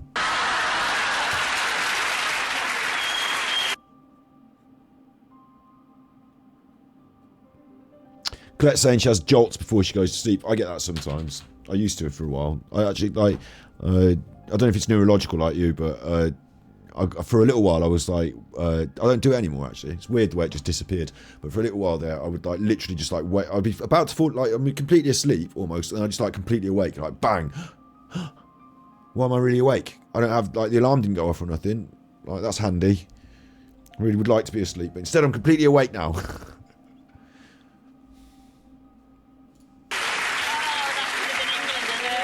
Have a word. Right, number 1, please. Have a word. Have a word. Right. Have a word. She ain't going to take no shit. Maybe she's fine. I like her. It's just like some people could be a bit more, like, what's the word? Tactless. Oh, I like Italian things. Oh, do you know any Italian then, you fucking dick? No, you don't. Well, fuck off back to Italy then, you prat. Like, no, like, you don't have to be so eggy about it all the time. But maybe that's the fatal flaw. But then I'm thinking, no, maybe she was just pushing him because he sounded like a bit of a weirdo. Number 1, please. So you actually have time for dreaming? Well, if you actually run out of time for that anyway, but I'd actually be your very own lighthouse in a rampage. Wait, Colette says she had a bad virus in 2016. It attacked her nervous system. That sounds awful. It left you with various shit. You can't fall asleep now without various head movements. OTS is normal to me now. So in response to that, I would say that that question goes out to number 2. Yeah, number 2. That question goes out to number 2. Well, you know, if you went on a date with me, then I'd collapse your pelvis so hard that you'd definitely sleep because you'd be so worn out from all the shagging. That's the correct answer to that one, isn't it? Like, and then number 1 would say, oh, I'd get in your system like a virus and attack your neurological system, and then you'd be like, oh, I don't want to go out with them, they sound bad. And then the other one would be like, oh, I'm the antidote to your virus. I'm like a sleep machine. I don't know. Probably choose me anyway. Crippling the pelvis is back, yep. Raging storm. And with my brilliant... Your pelvis is going to be like one of those Amazon boxes after you've flattened it and put it in your recycling bin. One of those collapsible boxes. I'd guide you safely. Rolling over your pelvis like a steamroller. This doesn't sound like good sex to me. I don't know why I'm advertising this. I'm going to roll over your pelvis like a steamroller. I'm going to completely incapacitate you. Scotty, I turned it into a sex prescription, that's right. What you need is to solve your health problems is a prescription of loads of sex. And then, like, the doctor could write that off. Fucking loads of sex. And then that'll calm you right down. Yeah, sending hugs to you. Everyone in chat sending hugs to you. Probably don't listen to me. Into my harbour. Oh, what did he say then? And with my brilliance, I'd guide you safely into my harbour. What? If you actually run out of time for that anyway, but... What? Have a word. Right, number 1, please. So you actually have time for dreaming? Well, if you actually run out of time for that anyway, but... What? You actually have time for dreaming. I've actually run out of time for that. But what do you mean? Oh, you don't sleep? Are you telling me you don't sleep? You sound like a fucking nutter. I'm not choosing you. What do you do? Do meth instead? I'd actually be your very own lighthouse in a rampaging... I'd be your very own lighthouse storm. In a rampaging storm. That's actually something I can resonate with. There's a lighthouse is a feature of my existence. It sounds weird, doesn't it? A lighthouse is... She doesn't like it. She thinks it's fucking awful. Look at her face. She's not having that. She's choosing the Australian. A lighthouse in a storm. So...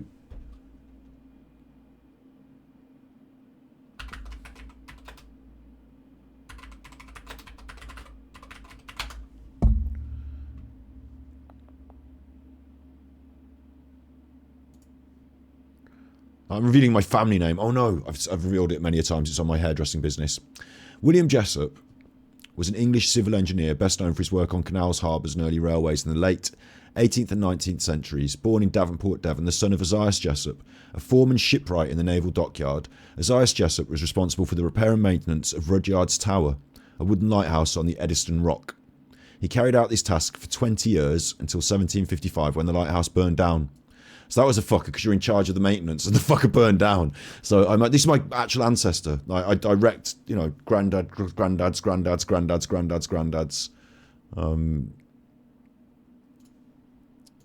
That's a picture of him. That's a direct.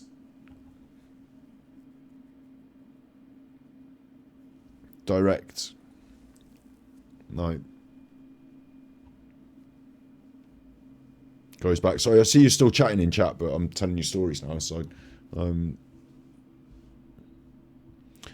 think the answer to that is more sex, isn't it? More sex.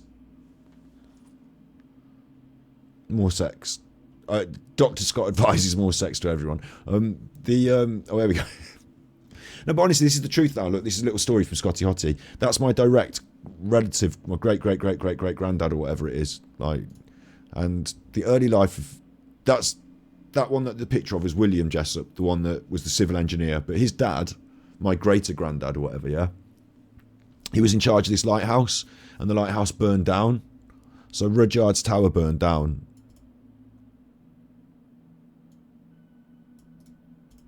And I feel bad for him because he was in charge of fucking looking after the bastard and it burned down.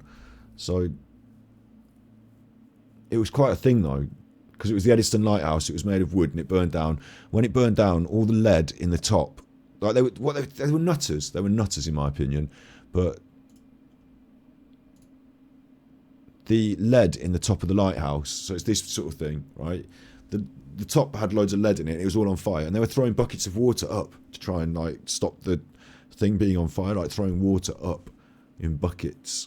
And then what happened was it burned through the floor, and all the lead came down and like, you know, killed them because it was red hot lead, and it all came down on them. And like all the people involved in trying to stop it from burning down got murdered by the red hot lead.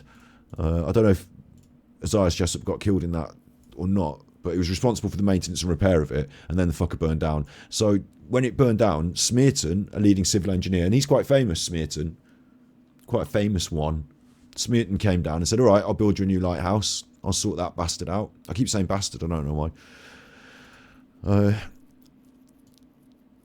Maybe that's subconscious, because we're like a divide off a line, actually, at some point. Although I'm a direct ancestor of these people. Right? William Jessup got taken on as a pupil by Smearton and acted. So he went off with Smearton, and William Jessup became Smearton's assistant. So if you've heard of Smearton, he was his assistant, and then he made his own stuff like the Grand Canal of Ireland, and then he had his own children, and their children did other stuff as well. So there's like all this stuff that's out there. Look, the Grand Junction Canal, the West India Docks, the Surrey Iron Railway. Like, I think the Bristol Dry Docks was his son's project. So there's a lot of like stuff out there that they were involved in building. It's all listed here. At some point I should go around and have a look at it all, because like my great ancestors literally were the civil engineers that built it. So that's a bit of my family history there. Ooh, isn't it? Bit interesting. And that's why the lighthouse came into it, because the lighthouse was the principal part of this story. Like, it burned down. That's how the family got involved in the in the business of civil engineering and went off with Smearton, and like that's where the story all goes from. And like, there's a lighthouse involved. I used to live in a house that was named after a lighthouse as well. So yeah, lighthouse. Just thought I'd talk about the lighthouse. My family connection to a lighthouse there. Do what the fuck I want. It's my stream. And with my brilliance, I'd guide you safely into my harbour. Oh. That's sweet, except you're not supposed. You're supposed to guide into her harbour. You're the one with the wanger. You're doing the guiding into the. You're the. Just don't get me started on that. You're expecting her to guide into your harbour. So what she? Don't get me started on that. Brilliance, I'd guide you safely into my harbour. I could do a little piece on the lighthouse story, I suppose. Yeah, it'd just be me talking about it with a few photographs, and maybe we go to. You need to go to sleep. Who did she pick? Well, we'll get on to it.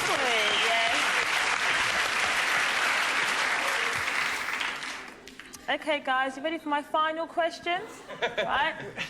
The one person I wouldn't want to run into if I was on a date would be my bank manager. What? The one person I wouldn't want to run into would be like a list of my ex-girlfriends when I'm on a date. That would be bad. Like, not all of them. Some of them would be fine, but others it'd just be like really like, oh god, do we have to like do this here in front of my new date? Like most of them would just pass off without talking to me if it was really bad, wouldn't they? But I don't want to have any sort of eggy like conversation. Or, oh, hey, nice to meet you. A bit of like, oh, this is my new date and this is my ex-girlfriend. This is a really nice thing to do on your first date with me, is to meet my ex-girlfriend. You're going to love that. Nice to meet you, and like have any eggy conversation between them. That'd just be awful. But your bank manager, what?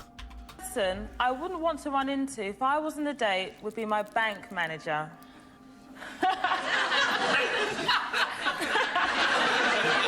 I'm not saying anything. I don't understand it. Who would be the last person you'd want to meet if you were out with me, and why? So if you date her, she's really like cute looking. She's got all the hair and the like. She's dressed nice. She's presentable. She could talk. There's nothing wrong with her in any way. Except when she makes jokes, you don't understand what the hell's going on. The last person I'd want to see is my bank manager, isn't it? Because it's some sort of financial aspect to dating. I don't know. Could I look up Rodney Alcala? We did a bit about him on Thus, because we talked about people who've been on the telly and they've done murders. We've done a little bit about him on Thus. He was on the dating game. Question to number 3. Oh, number 3 is a banker. So, he's took that really harsh. 3.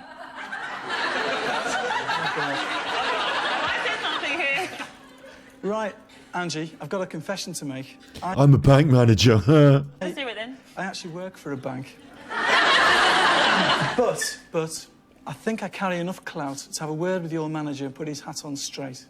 Really? But as far he's more important than a bank manager. So, as we're concerned, on our date, the person I wouldn't want to bump into would be Julia Roberts. Because I fancy her more than you? What an awful thing to choose. Oh, why's that then? Well, because I think she'd be gutted.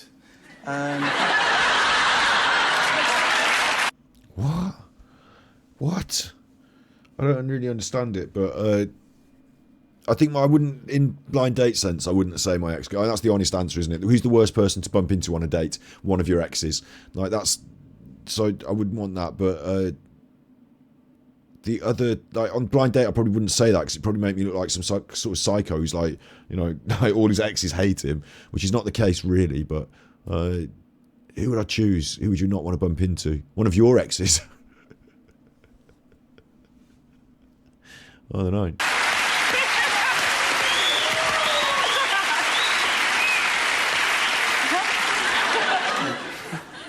Okay, number 1, please. I've actually got a twin brother. So the last person... Thank you very much. So the last person I'd want to see on our date would be his wife. Because if she thought I was him, we'd both be in big, big, big trouble. What? I've got a twin brother. I don't want to see his wife. If she saw me with you, she would think I'm him and think he was shagging around. But then I'd explain it to her that I'm not him, so it'd be fine. Okay,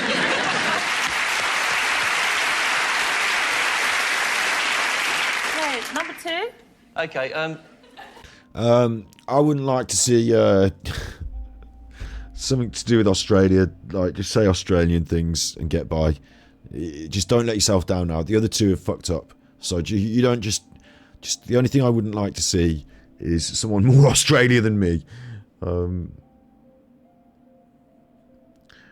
I wouldn't. Here's a good one. Here's a little soft one, but it's not. It's soft, isn't it? It's a bit soft, this one. But the person I wouldn't like to see is like my mom, because I love my mom as much as I love my dad. Or like, you know, I'd have to, if your mom, because then like, I'd have to whisk her away and treat her like the queen that bore the princess, and you'd get less of a look in, or something like that. But probably not going to say that. Because it's too cheesy or whatever. It's a hard one, this is. Who would you not want to see on a date? I mean, just instinctively, it's like, you know, like Justin Bieber or someone, because you're probably going to want to go out with Justin Bieber instead of me. Like, overall. So I get cucked by Justin Bieber, and then I'm like, brilliant. Lost my date to Justin Bieber. Don't know why Justin Bieber came up. Now I'm saying it. Should just shut up about Justin Bieber. There is one person. I think I'd probably just have to say the ex is like your ex or my ex, because it's just the most uncomfortable thing to happen on a date. And his name's Fred Noel. That's who I'd not want to run into. Ring a bell, Ange? Who? Fred Noel. Who's he when he's at home? Fred Noel's the guy that... Well, a bit of chemistry going on already. Ring a bell, Ange? Who? Fred Noel. Who's he when he's at home? Fred Noel's the guy that I borrowed $1 off when I was 6 years old. I never paid him back, and I always wonder whatever would have happened if I'd bumped into him. And if we bumped into him, it would definitely spoil our night. And I wonder what Fred's doing now. In fact, I think that's Fred at the back of the room.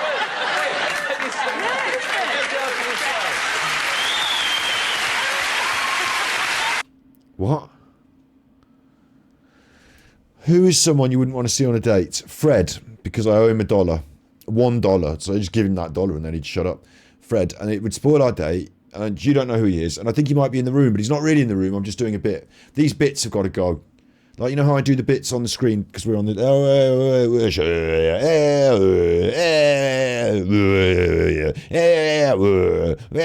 Come and get your dad. Marks and Spencer. You know, I do that, yeah? Right? I'm not doing that on a date. I'm not doing it. I'm paying attention to the person I'm on a date with. I'm asking them questions about themselves, making sure they're comfortable, making sure everything's all right for them. Like, can I get you this? You know, do you want to sit there? If you don't like this table, we can get a different one. I don't care what the waiter says. Don't worry, I'll sort it out. I'll just be nice to them. I'm not going to cause a fuss. Do you mind if we sit over there because she prefers it? Thanks. You know, stuff like that. That makes me sound like really, I suppose it's kind of chauvinistic in a way, isn't it? Like, you can't pick your own table. I don't know, you know, trying to be nice, trying to do stuff, like, make sure you're settled and comfortable, and then asking you lots of questions about yourself and, you know, finding out about you and what I think of you. Probably. Probably not doing any big comedy bits where I pretend to give some guy $1 and messing about like that. Probably not do. Yeah, it's probably very scripted, isn't it? But like, I want people to feel comfortable and at ease with me, and I want to learn about them. That's the purpose of the date, I feel. And at some point, you know, I want to be a bit sexy. Then asking for the sex, yeah. Well, if it's gone well and things are going well, and like if someone's giving you like the flirty, and you give them a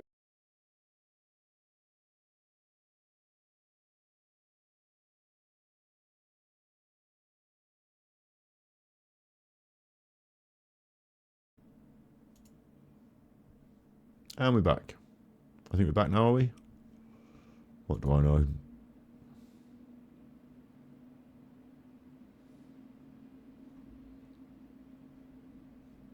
Can't see that I'm back. You might be talking in chat if I was back. You're saying I'm back, right? 5.5 hours, 5:38. That was. I still can't see myself on the thing though, so it's a bit fucked up. Like, you're saying I'm back, so I might as well carry on streaming, but I can't see myself back on the thing, so it's weird to not, like, as far as I'm concerned, it's not loading, but I'll continue then. I was just basically saying, Brum Vixen says not for them.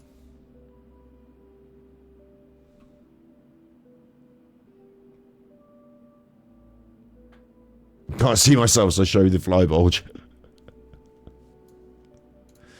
Brum Vixen can't see me saying to them. Oh no, I can see that I'm back now. Maybe you need to reload it, Brum Vixen. Reload it.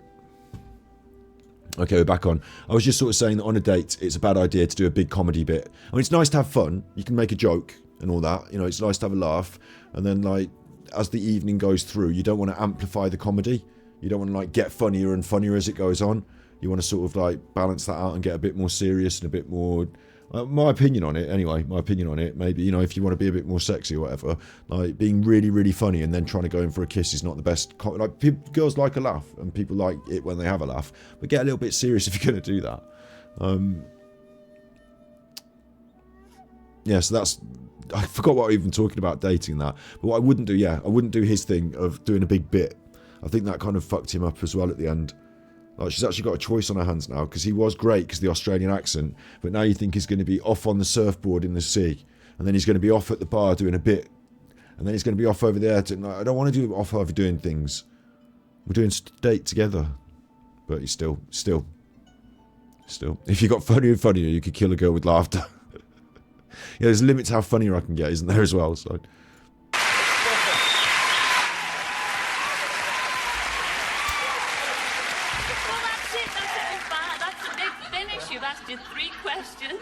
Maybe they saw that picture of the fanny that we had on the screen earlier. You know, when we had that picture of the torch thing with the fanny on it. But don't make your mind up just yet, because I always say this. Here's our Graham with a quick recap. Do you like number one, who I can't remember anything about his personality, so that's the best thing I can say about him? Or is it number two, Australia? Or do you like number three? Don't pick him. Creepy. Well, Angie, will your blind date be the twin with a grin who'd be smitten with your kitten? Or will it be number two, the boy from down under? He'd love you to be his koala if you could bear it, possum. So he just did all Australian jokes. Did you notice? This guy, he did what he said. Like, the first guy, he was like, oh, you said that thing about that joke, and so I'm using that in my sum up. Well, Angie, will your blind date be the twin with a grin? The twin with a grin. He said he had a twin. Who'd be smitten with your kitten. Smitten with your kitten, and he did it in a rhyme himself in the answers, and soggy moggy, so that's about him. Or will it be number two, the boy from down under? Australia. He'd love you to be his koala if you... Koala. He never mentioned anything about koala bears. Australia, though. Could bear it, possum. If you could bear it, possum. That's Australia again. So it's a bit offensive in a way. Isn't it? Just using your... He's Australian. That's his personality. Now move on. Number three. He may not be wild about your... One of the in-betweeners. Cat, but he'd sure like you to be his pretty signorina. He actually said something Italian. The decision is yours. I don't know what it had to do with a cat. So she's going to choose number two. There's no way she's going to choose anyone except number two, yeah? She's got to be off her fucking head if she chooses anyone except number two.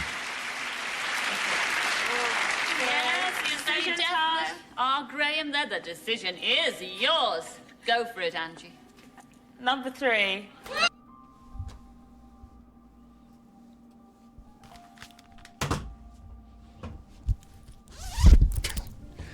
Cleo Mayo, do they know she's black? They don't. No. No, they don't. So you've got to hope that none of them are a massive racist. What? This is why she's not got any dates. This is why she's on blind date. She's making the wrong choices in her life. Number three was the worst one, wasn't he? He was the worst one. Nothing he said pushed you towards him apart from the Italian thing. She's thinking maybe he looks like Italian. She likes that look. That could only be it. Or maybe she's interested in pizza. Other than that, how you called it, yeah, like what? It was number two. He was from Australia. He's surfer. Like, am I off my head? Is this a difference? There's a lot of ladies in my chat tonight, yeah? So tell me, right?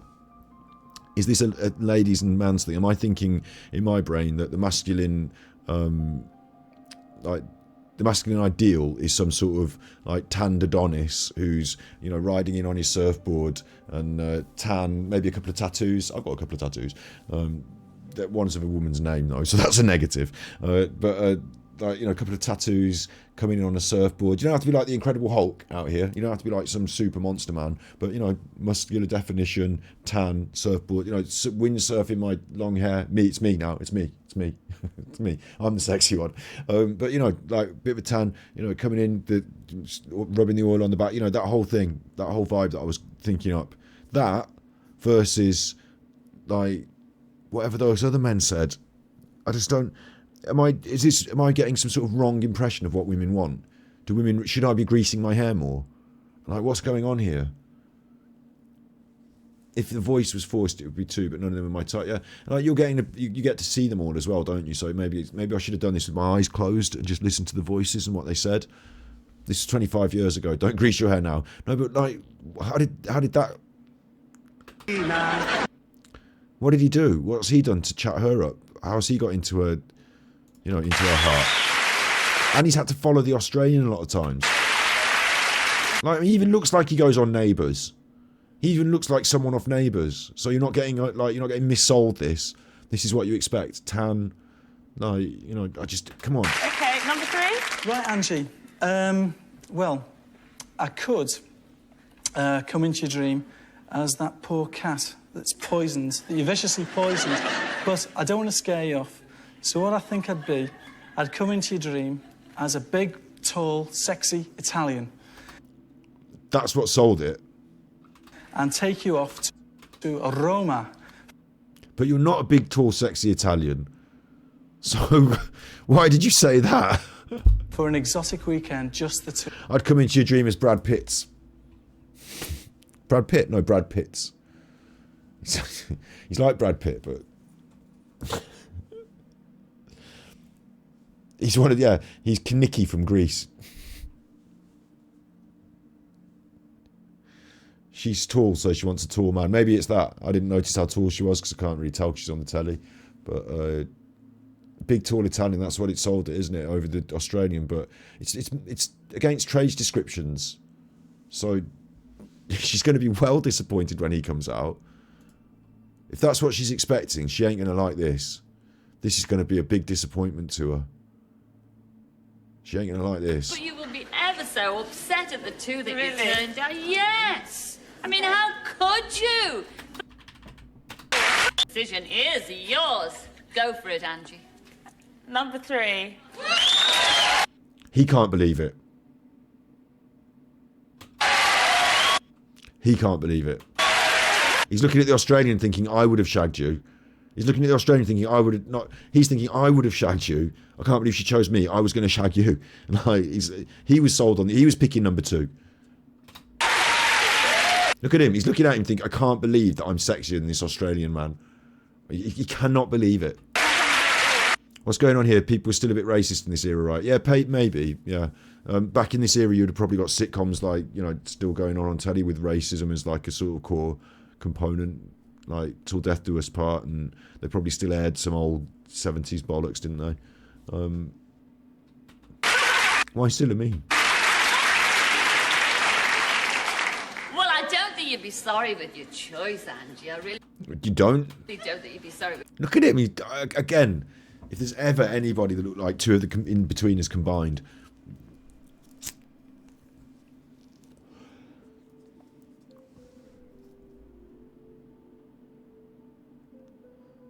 This is the best night of his life. But you will be ever so upset at the two that you turned down. Yes! I mean... And he's wearing red. He matches. How could you? First of all, you turned down number 1. He was from Birmingham, and This man's still not going to... Still to this day has not been laid. that's our Greg. Come in, Greg.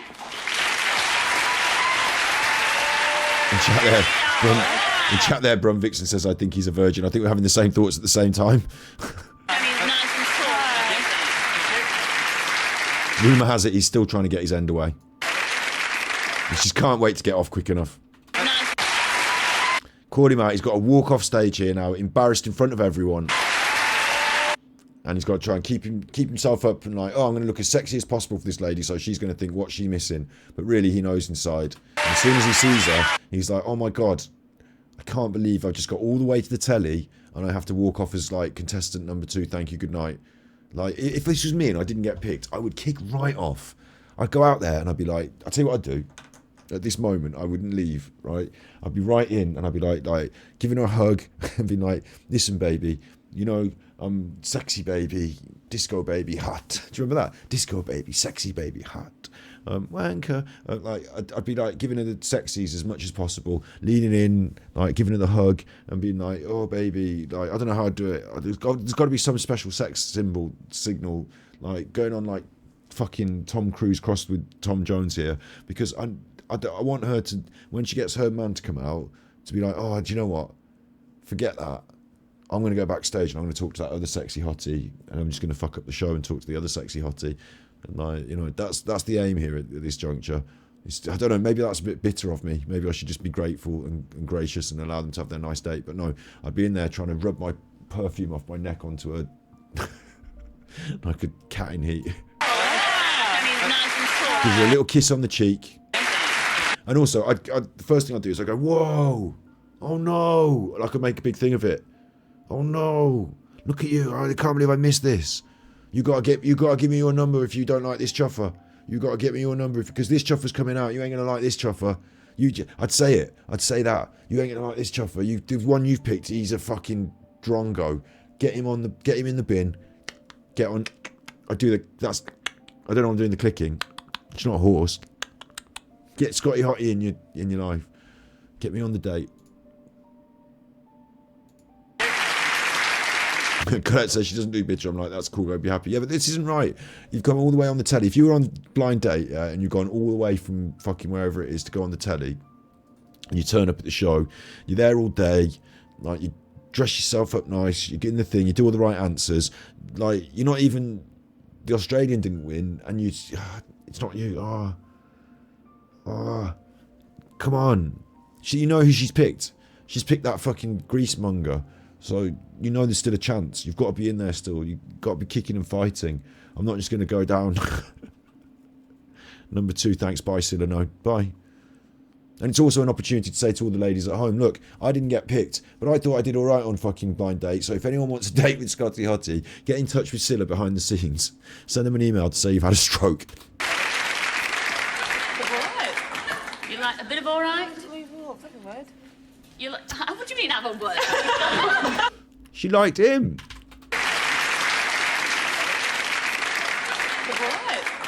You like a bit of all right?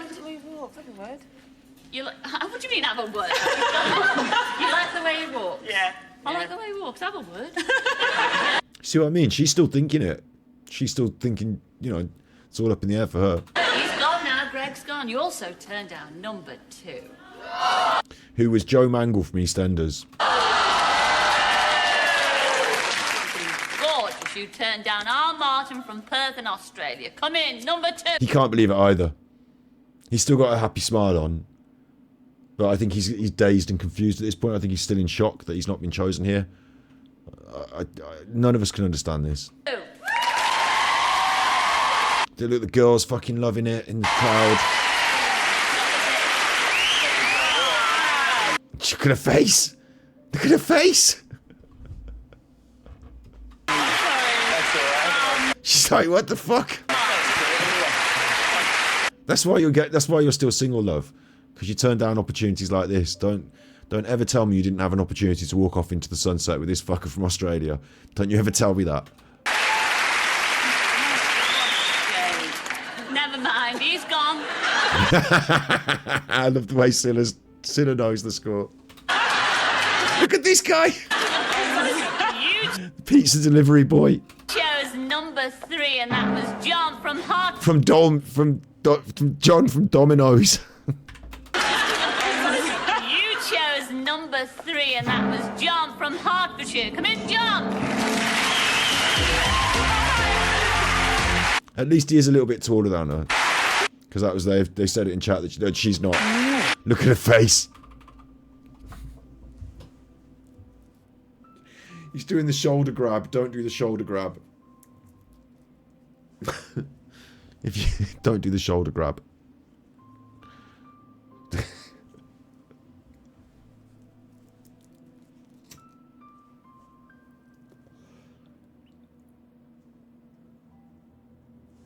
I think she might be looking at a friend in the audience. I think if one of her friends has pulled a right prank on her in the audience and they've been sat there going, number 3, make sure you choose number 3. And this is what, you know, I reckon she's got a friend who's a joker in the audience. She's not impressed. He's tugging on it. Don't make the wrong decisions. It's hard, isn't it? It's hard. It's hard to make the wrong decisions. I think with actual relationships, this is blind date, but I think with actual relationships, when you get halfway down a road, then it's like hard to extricate yourself from it sometimes, maybe. Although the other girls have not found that difficult with me, that have turned around and just said, fucking never talk to me again, I don't want to be a girlfriend of yours. Stop calling me. Like, I made that sound really bad, but you know what I mean? Like, I've been dumped before where they've been like, no thanks. And I've been like, oh, I found it quite hard to extricate myself from this. And they'll be like, no, I didn't. Thank you very much. But, yeah, bad decision. Bad decisions.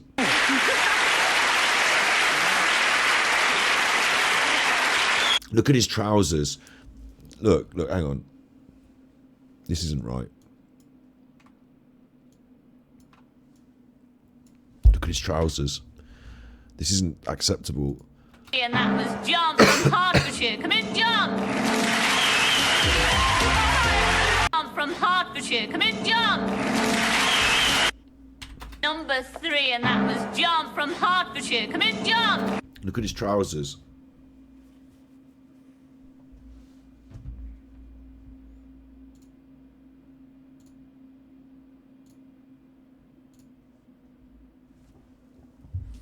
You can't, John can't be doing this on the telly.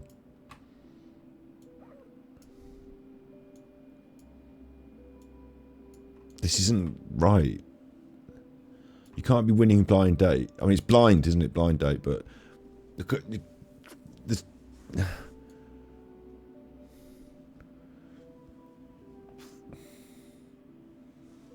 What? Have you outgrown your jeans? You want to go shopping, get yourself some new jeans. I think you've outgrown these.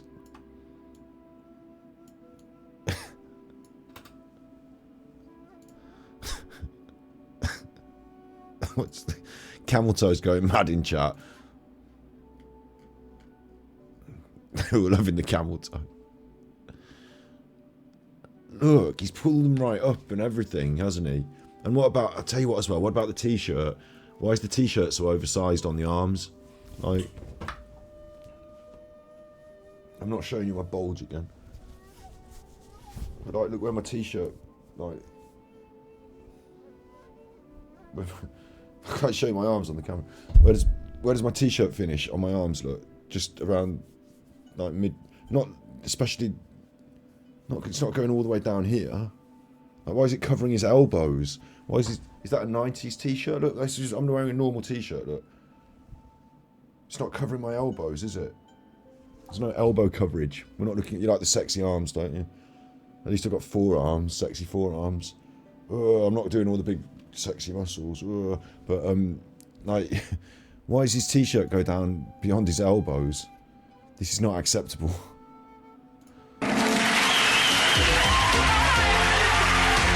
Oh, hi. Fuck. She's laughing at him.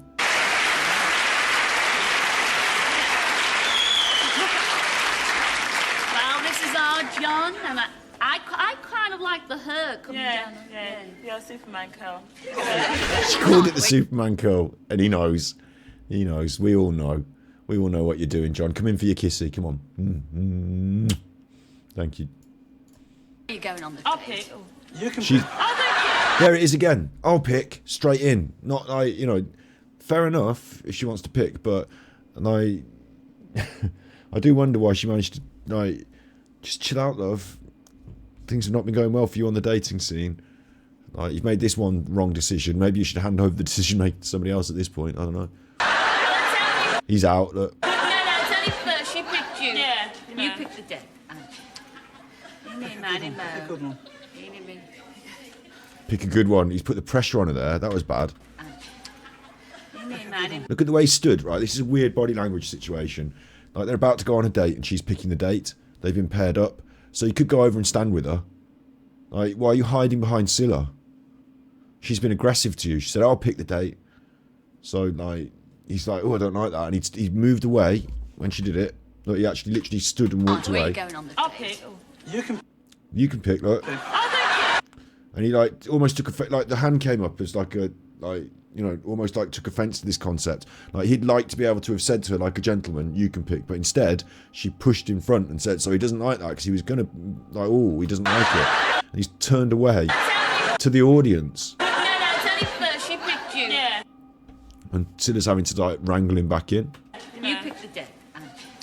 And now he's hiding behind her with his hands on his hips, so I don't think there's going to be any sex on this date.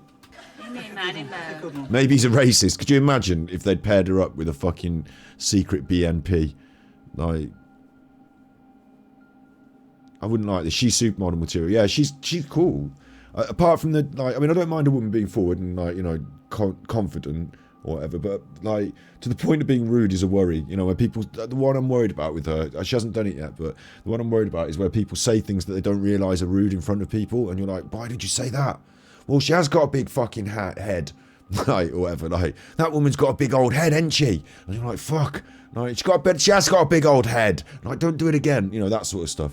That no manners, yeah. Like, that would get on my nerves a little bit. I don't mind if people have got a good heart, but, you know, they're a bit rough around the edges or whatever. But being rude and inconsiderate is not one of my vibes. So, paired with a member of the BNP.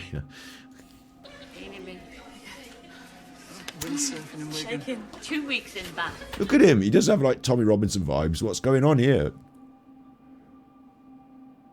you think he was shocked that she was black? I wonder about that. Because, like, we've had the whole episode to come to terms with the fact. What's his reaction? No, because he's off his head if he doesn't think she's a fucking absolute 10 out of 10 catch.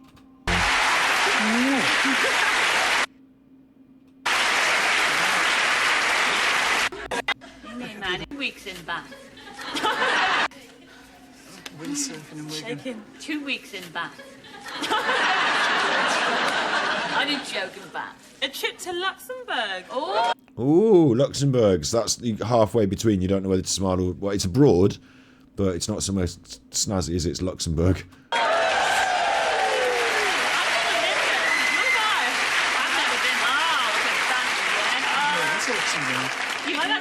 No, of course nobody's ever been to Luxembourg. What are you on about? I have. I've been to Luxembourg. We drove through it on the way to Germany, and we stopped at the service station.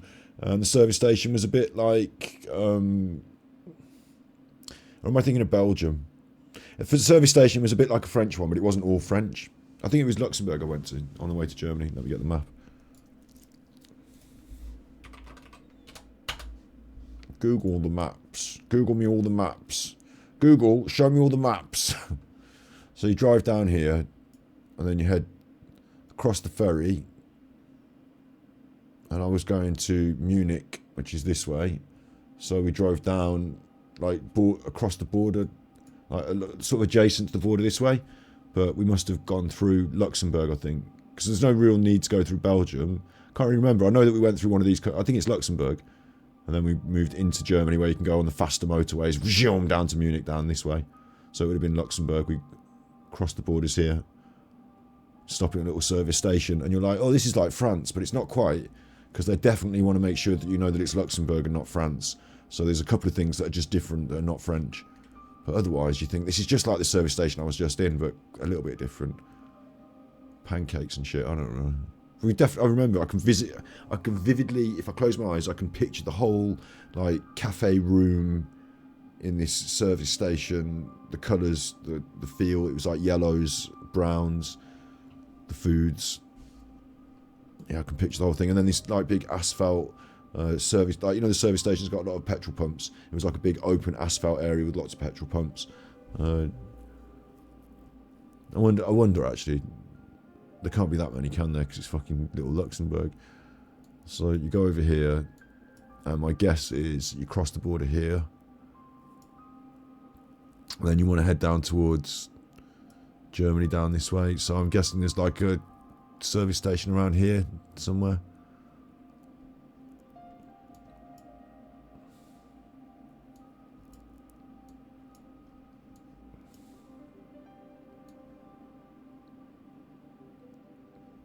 Wait, that's shops and stuff. Is it like a SO? That's not going to be it, is it? No, this isn't it. This is someone's house. It would have been actually on the thing, wouldn't it? You just like drive off, and then there'd be like a service station. Because it will look the same, won't it? They're not going to have like snazzed up the fucking swearing all the time. I wonder how Google Maps, I should be able to say to Google, can you show me a service station just here in Luxembourg? Supermarché. It's that supermarket.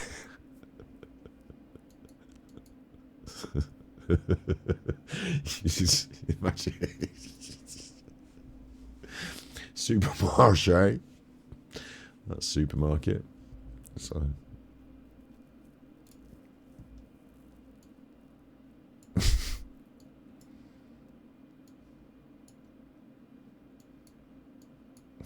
looks nice in Luxembourg, doesn't it? Look, you're trying to go for 2 weeks in Luxembourg. Looks nice in Luxembourg.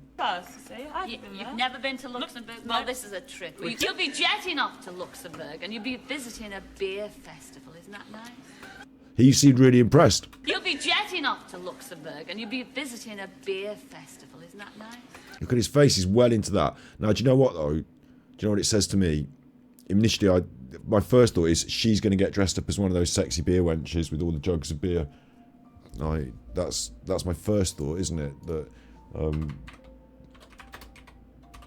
just put beer wench. There you go.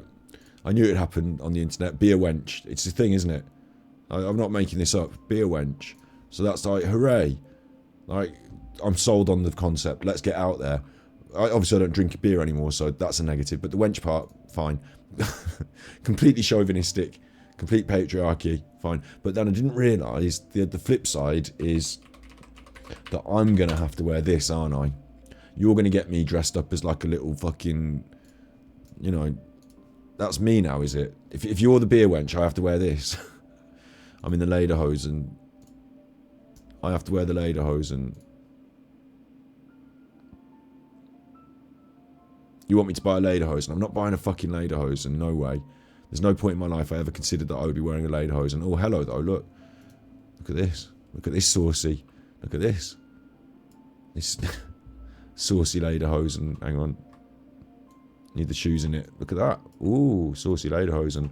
So that's okay, but when you put it on the man, it stops being so saucy. Starts to look a little bit creepy, in my opinion. Don't think you want to be having a sex party with that fella.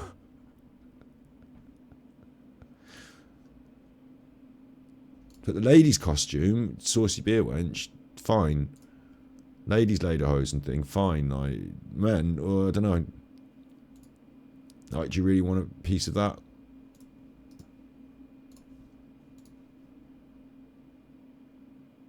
The short trouser brigade. AD would wear this. 100%.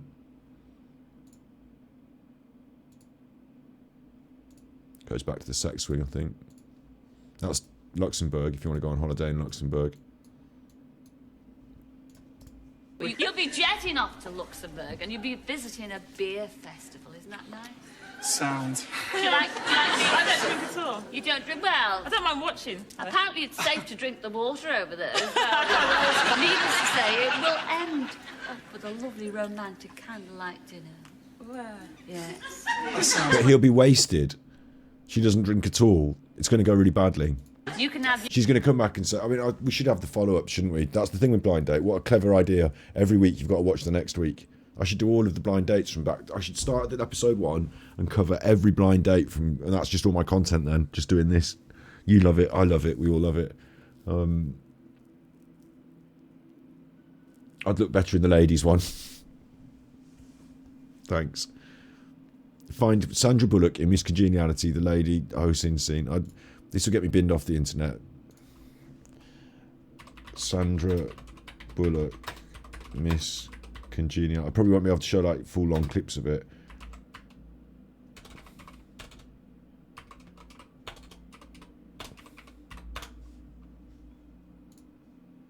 Oh, hello.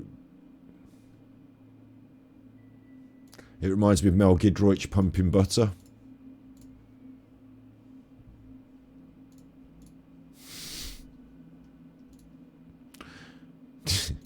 It's making me think of Mel Gilroy's churning butter.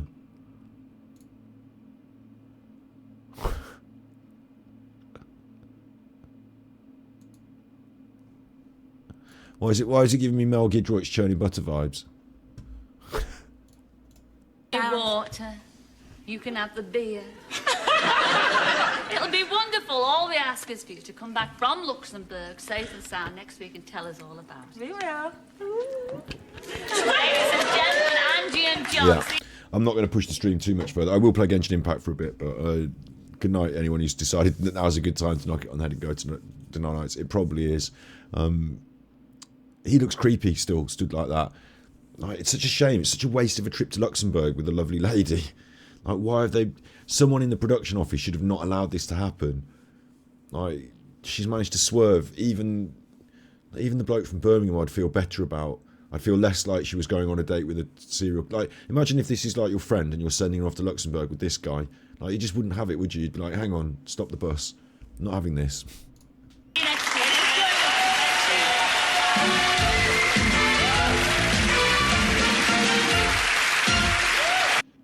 Scylla's happy. As long as Scylla's happy, everyone's alright. She's still got that hair. Scylla's happy. Could watch the rest of the episode with whatever the other people from the other week did, but we don't know who they are and whatever they're doing. That was a special episode because it had Amanda Holden in it. The comments, of course, are worth a little review. They always are.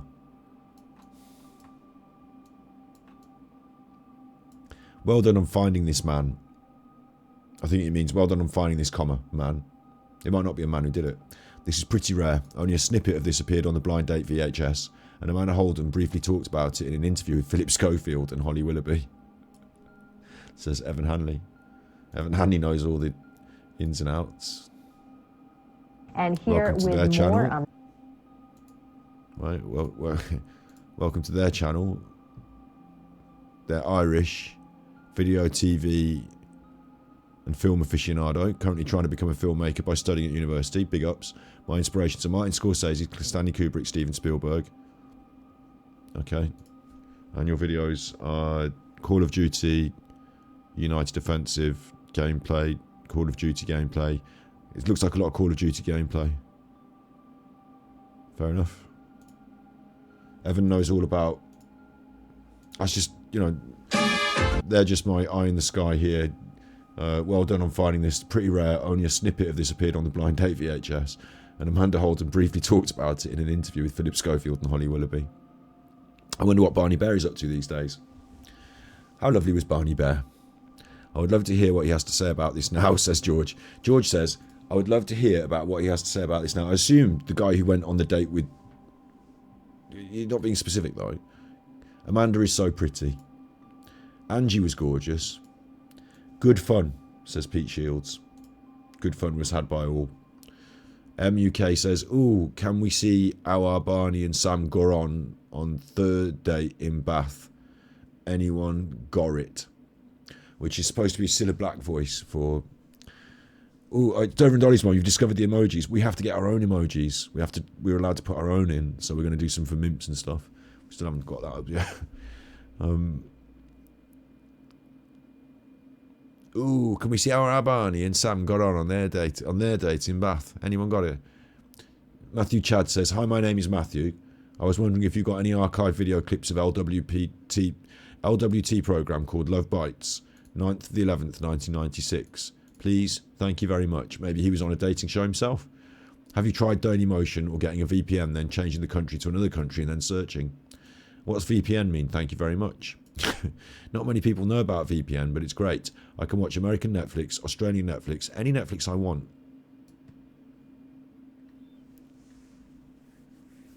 Is this right? What's happening? Am I alright? They're the comments. There's only 13 of them. Shall I leave a